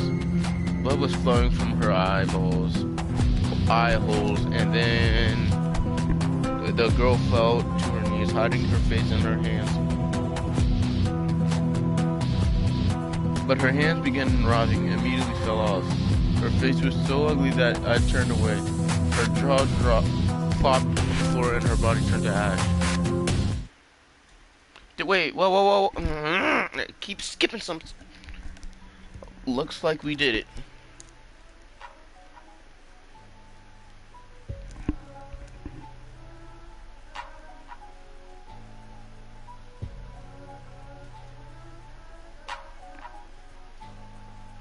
Alright, I didn't skip it. Looks like we did it.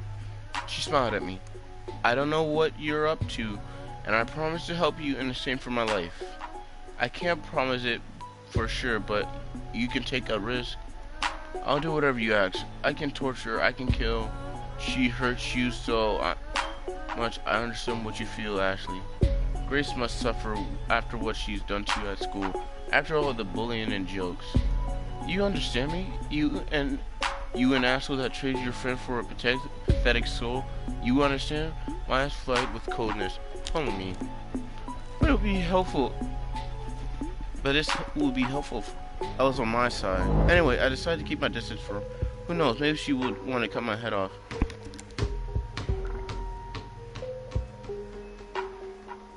We started climbing up the stairs when suddenly a ball fell from our feet and then disappeared. I heard a clockwork key. Toys. Geez, a baby again? Assholes. Like killing babies? I look at Ella. She looked focused and was holding her axe. So focused that I thought she'd kill me in a second. Ashley. The spirits that was talking the most. The spirits of greed. I looked closely at Ella. Did you kill a baby, bitch? Did you? Like that one scene in The Incredibles where the guy's looking back at, did you really kill that? A baby? Who are you? I want her to swim with me. So, I must help you? Not really, but if you don't help me, we'll be swimming together. There's so much space in here. Plenty of it, Ashley. I'm not going to hell not today, but they've reserved a room for me. Haha, you're so funny. Can we be friends? Probably.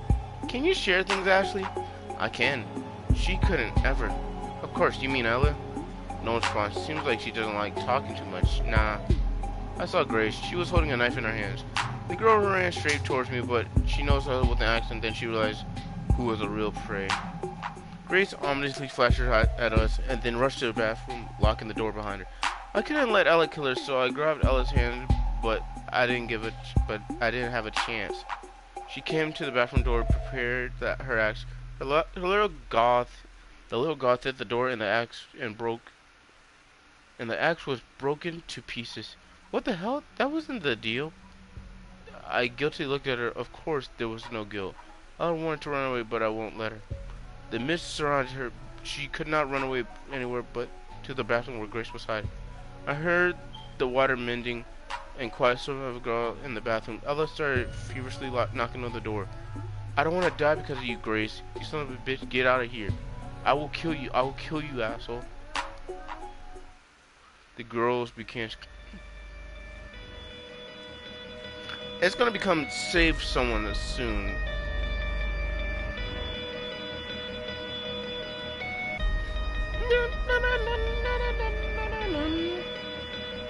Began scratching the door with her nails, then ripped one of the fingers. She screamed.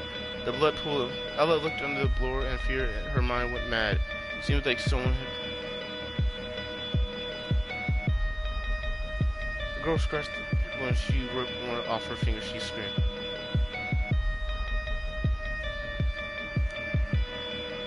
Don't look at me like this. I told you not to touch Mr. Bubbles. She rushed at me and fell on her knees. I warned her so many times, Ashley. Believe me, I'm not guilty. She stopped looking at me. Ella stared down against the gates that fell on the floor. Though half the doors on Miss Ever was calling her sister to play. Leave me alone. I don't want to play with you, little shit. I must have burned your corpse, you little bitch. Ella jumped and quickly pushed me away and ran down the stairs. Rushed after her, and on the last step, a cold hand grabbed her ankle. Ella fell to the floor but managed to get up. Misty grabbed her hands and pulled her down, making her fall on her knees. No, let go of me. Let me go. Now you see, now you're on my stage, and I decide what to do with you. I'll decide myself. I heard a loud, painful scream. Do you know what happens when you drown with me, Ashley? I shook my head. I don't know.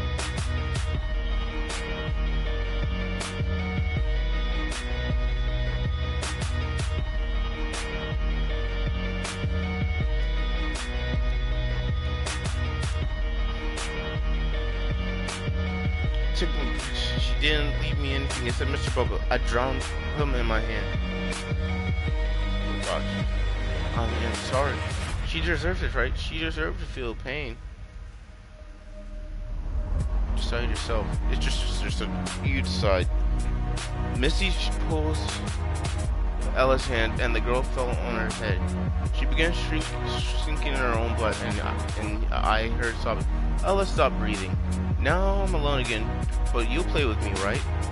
I felt sorry for Misty. She seemed to be nice when she was light, since she was a bitch, didn't make her lose any humility.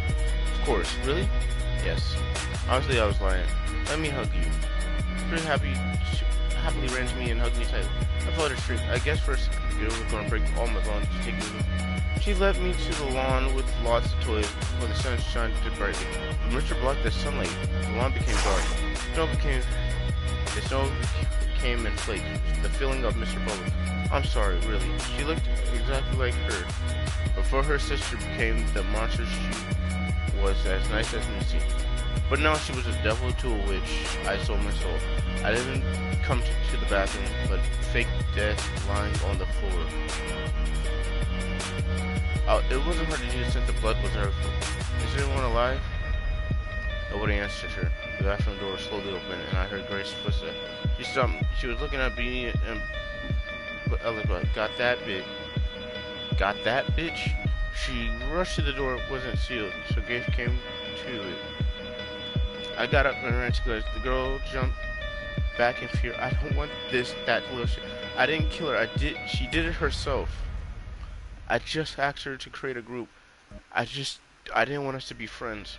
I understand that and trust you, but this is over. Anna McCall appeared behind me. Her arms were cutting by the strings. She was trying to reach to Grace. The girl screamed and rushed outside. I ran after her, and Anna disappeared. Obviously, she'd find Grace first. Now that I see Missy, I realize who my sister really was, and believe less and less that she turned into an abomination that was eating soul. I killed a lot of children in spirit, but this one was special. She was almost innocent as it could ever be when you're a spirit of revenge and your main reason to exist. I went outside to the cold nights with a flashlight. Late footsteps were hard to see and easy to lose. I was soon exhausted, but so many things had happened.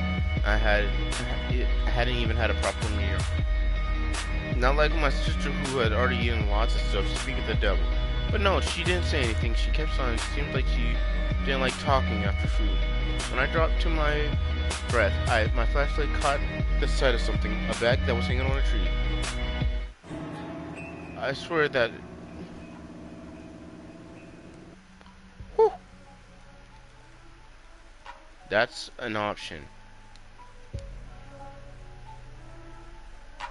That I swear was my sister's bag. I pinged with the... But she liked the bag so much. That was my problem. After that, my parents died in a fateful accident. I try not to remember about it, but I feel really bad since she was become such a creature. But I'm glad she lets me see my parents at least. I remember how often we played hide and seek in the yard. Most often I seek her, but not that day. The day when the wind swings in the vent of the house. She was the one who was searching. Somewhere in the graveyard, she was standing on her grave. Under the dry soil was standing, facing the wall and counting. Then she found me and offered a deal. Do you want to see them, Ashley? I can show them to you. The wind suddenly became stronger and colder. It whispered to me, Ashley. Then once more, as if I didn't hear it the first time.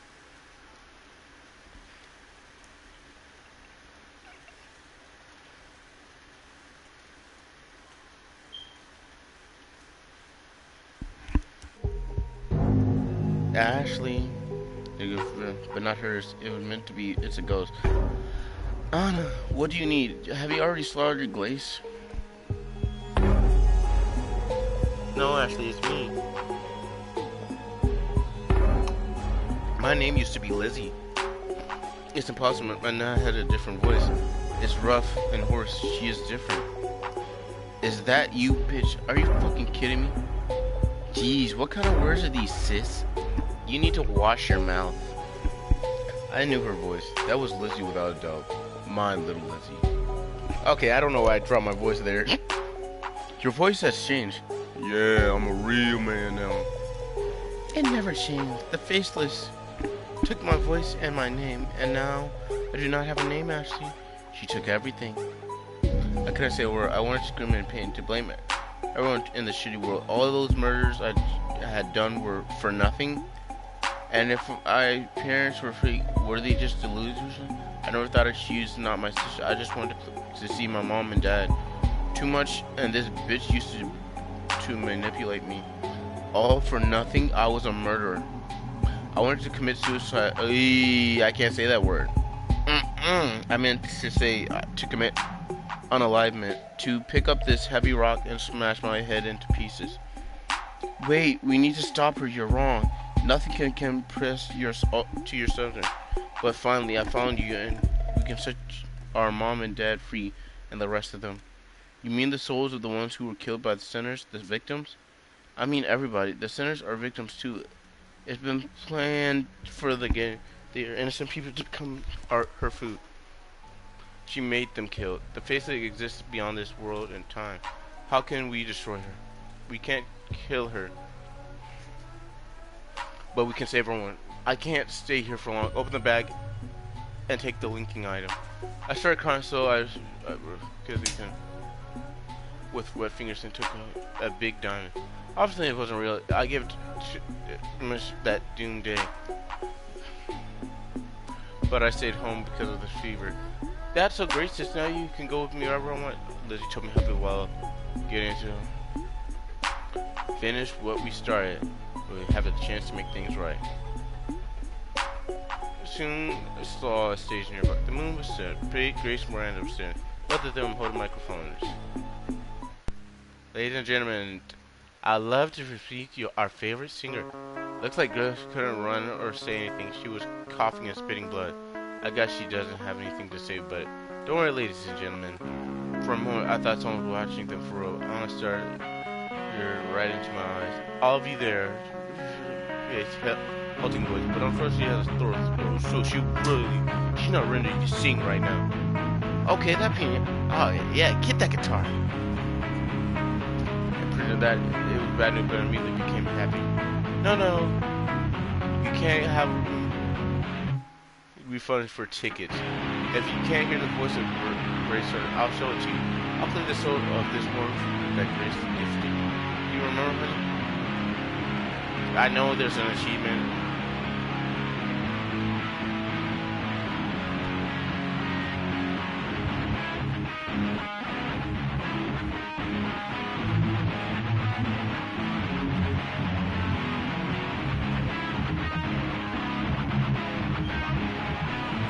Remember, honey, you were selling these wonderful things at a sale, but because you couldn't play it, but you could sing, and then I played it at all your concerts. It was a great deal. A cold smile appeared on Anna's face, but I'm afraid the contract period is over since a long time ago.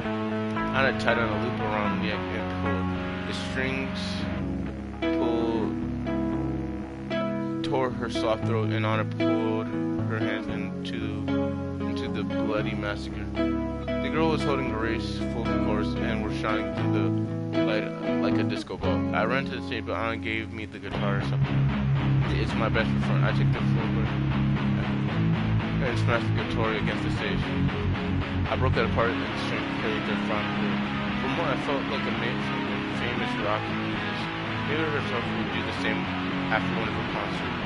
Actually, instead of the applause, I heard Les splashing and chewing. The creature had already consumed Grace's brain, but I knew that, in fact, that she was eating the soul, the pure soul. What a proud girl! Huh. So delicious. How? The monster became coughing with blood. What have you given me, nasty girl? This can't be. You're a sinner too. I heard her squealing, and then she showed up under the moonlight. She was turning inside out. The blood was pouring. She was shaking and screaming in pain. Eventually, she fell to the grass and started crying. A pure soul, bitch. Where did you get that? You betrayed me. I was hoping to eat all your sadness. Injured Lizzie came out of the monster. She felt pain but could not do anything but to nothing. Nothing. That she was ghost. I knew that she was a ghost, but all those suffering were like hell. Now our parents are free, and you're free too. I couldn't let her go. I couldn't watch her breathe in pain. Just then a break flash. A false diamond exploded, and one of the shards stabbed my eye. I closed it with my hand, and the warm blood spilled through my fingers. I felt sick and pain. My eyes, my eye. The other one hurt. The hole where it used to be hurt. Looks like it was gone now. Looked down at the small pool of blood, which left in my eye, wondering why, when I found this God, I could use it for the one. After bandaging myself, I look around. I found myself in the same forest. Thanks, sis. God dang. You are welcome. It hurts so much. But we'll bear this. I couldn't believe I heard her. Lots of stuff happened to me. It seemed like a dream. My eye hole aches. I know how to deal with the faceless. What's that? What are you talking about? You have to go to the school and fast. What school? Ours? The new one, but not that easy to enter. That's why we need to hurry. I feel like I'm going crazy. So you feel right. Epilogue. That's the epilogue?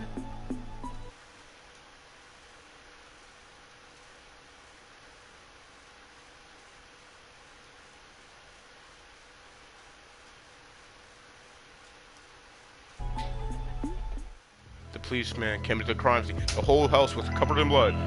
Gregory General was transformed into this department not so long ago, but the loads of people have died already. There was a murder in the asylum, and in the factory, and in the old abandoned apartment at the amusement park. He slowly approached the house, and having opened the door, he took out his gun. Gregory saw the corpse of a young girl on the floor. Her hands were spread like wings as she was flying, trying to fly away or something. Flying to get something. To get her head that was lying far away. So far from her freaking body, Gregory pretended to have not come to this house. He was standing outside, or better, he was driving on the highway, far away from this place. He swallowed and finding his phone sweaty, he called glanced at the damn star. He would tell them about what he'd seen, calling Inspector Mirror Mouse and go away as if he never came here. Somewhere in the chief office, the phone would ring. He would have answered several questions. Fine, Gregory, he muttered. I think you should take a look at the head. We need to tell the parents about her death. We are humans after all, Gregory made us death for. Shit. Right in front of the stairs, the girl's clad was flame. He was curled up. All her body was wet with blood and her eyes were frozen and feet. All the cords were fresh? Gregory had goosebumps. Okay. No. Y'all ain't getting away with that one. Y'all out here making fire-ass beats and y'all got this game for $2? $2? This was a great game. I mean, besides me just singing some words because y'all want to be all fancy like. The girl was almost smiling at him. Actually, he didn't really want to do that, but she led him down the second doomed floor. When a young man in the center, arms, leg were missing as toward them. No, Greg didn't see it. A half-eaten arm on the corner of him. He did not see anything. He did not enter the house. He just called out and told about the accident. Inspector Merrill speaking. Jeez, I'm so glad you picked up the phone. I don't say the corpses are everywhere. Even if it is more violent than the murders at this school, it's absolutely insane. I see. Calm down. Do you see the star? Who cares about the freaking star? There it is hell. So you saw it? Yes, the star and the candles. As you told me, one more place. This third such accident already happened. It looks like it's getting hot soon. Do you think someone's connected to the Fastman? Inspector? Fastman? I don't even know. Probably some kind of experiment. Jeez, what on earth happened to this place? You should ask the devil. So that's really it is. Rizzy? Rizzy D. So that's what really she is. Real Rizzy. Hey! Really? Hey!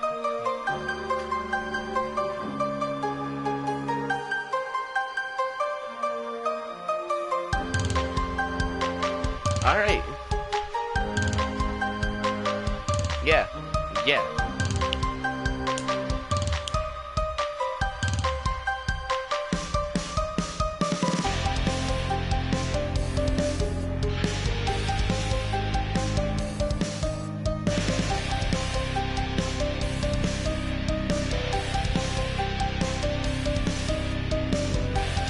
Amazing.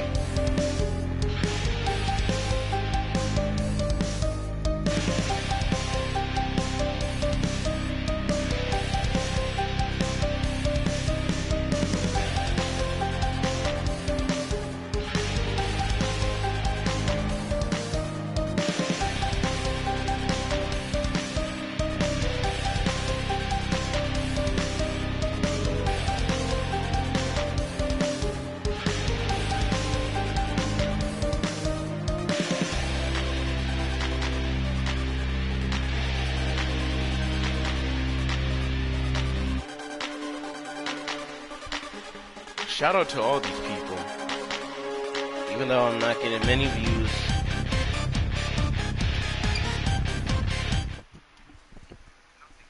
Oh? Oh, it just ends like that.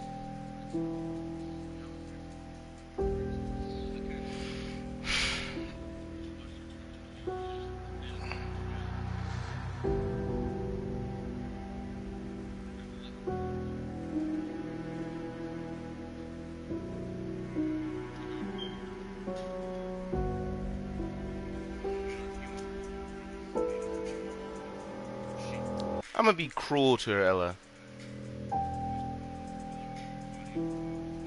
This one, I think.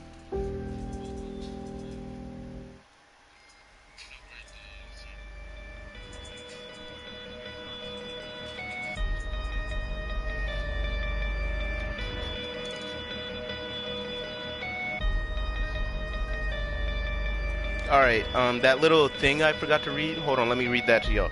So that was what she really is. Real Lizzie. Lizzie Knight. A girl who loves peanuts and sugar candies. Together you save your parents and perhaps the whole world from a terrible creature that feeds on soul. Do you hear fanfares and applause? You deserve it.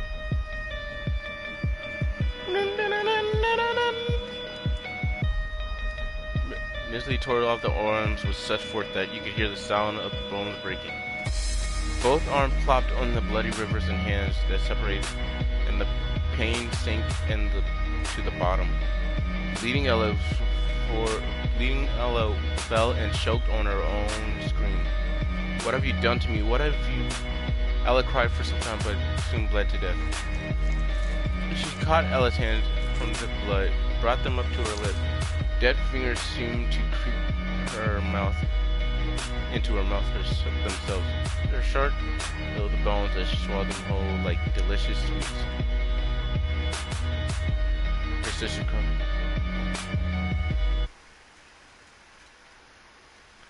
Be cruel to Mr. Bubbles.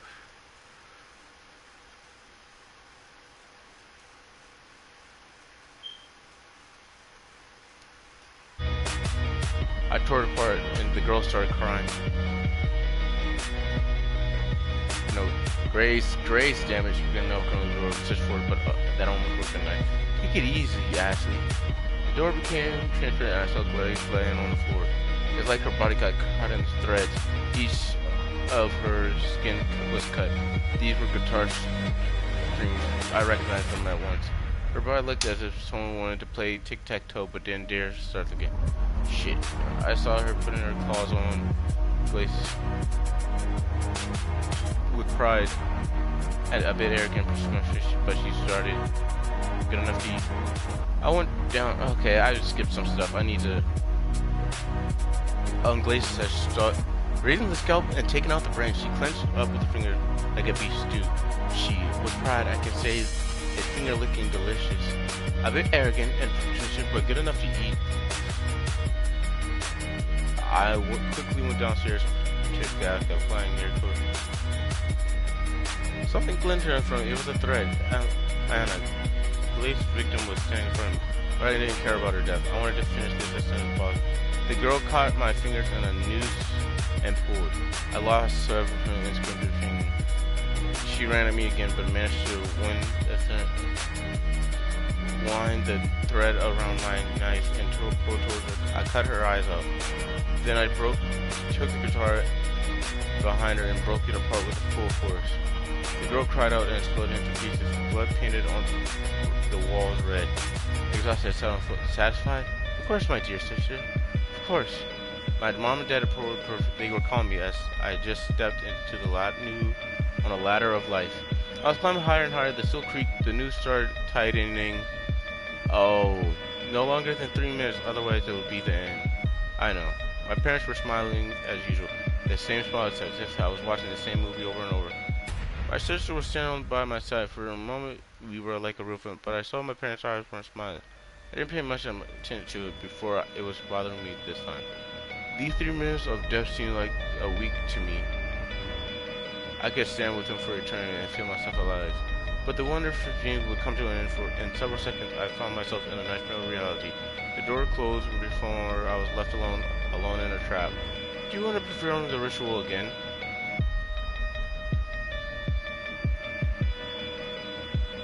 Alright, Mr. Dumphy on the set.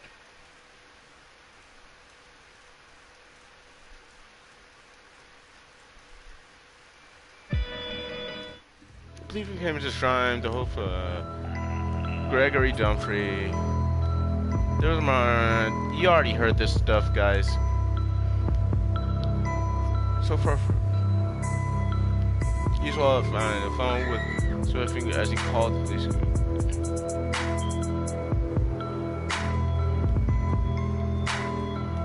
Alright.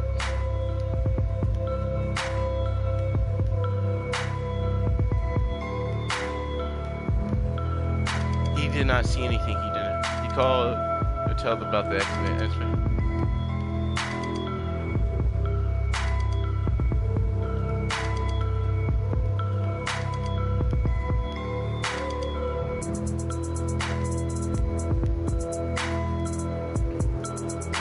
You can believe the ritual and saw your parents. Excellent, but what's the whole point? Is everything so simple? Maybe you should see everything.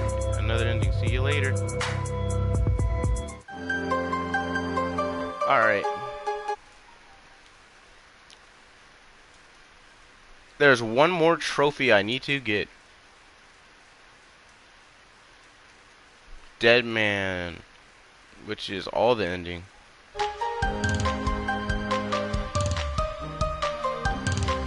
Which I have an idea for.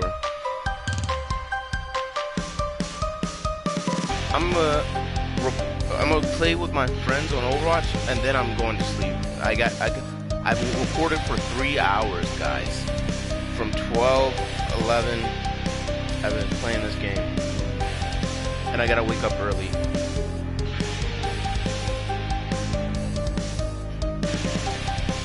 Chibi design. Chibi. Wake up in my house and make an apple pie. All those people who did that music, round of applause, because that got me distracted too many times.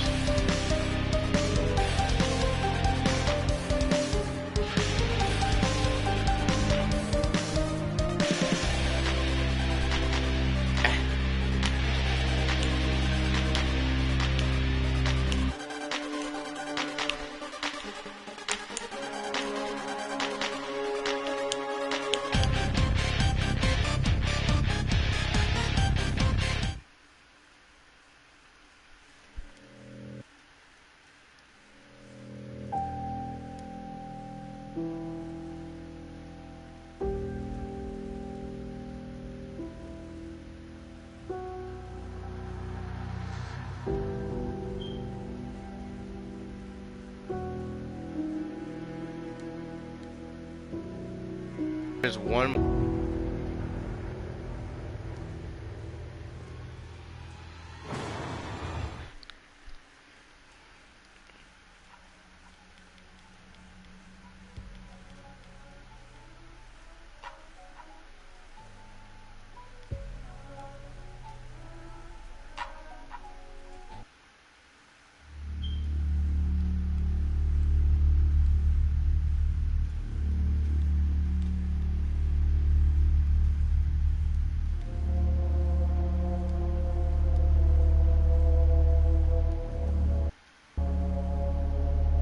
Oh. Do you expect knowing the creature that controls everything here? Well, the execution was cool, huh? I think so too. Now let's get to the job done. The research is not complete. I hope you have saved your game data. Give it a try. Now I gotta. God damn it.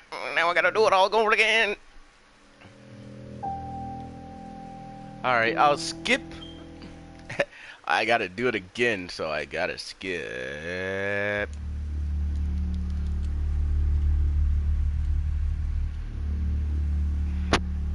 Pretty noise that felt like piece from a charcoal lies in a horror where ants live. But in my opinion, I'm not anywhere but Grace Hundley. First school, beautiful singer Grace Hundley. My hair flows in the wind like a flag, inspired guys to do crazy things. My beautiful body is done by sculptures, which most charming girls, which is not equal. My eyes are so shiny and good. I'm Grace Huntley. I would throw my arms around you, some hands guide, but they are nailed to the wall. I'm Grace Huntley. My breasts are so divine by you. You are cutting the skin. I'm Grace. I killed that witch Ashley with much genocide which gripped my belly. I'm Grace Huntley. I am not screaming, but I'm as dead as you, Ashley.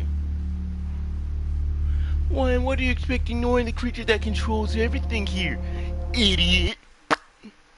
Bro really spat in my face and said, screw you.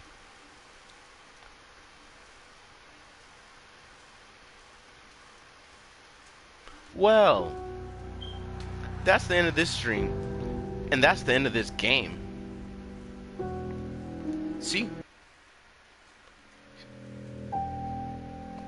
Everything.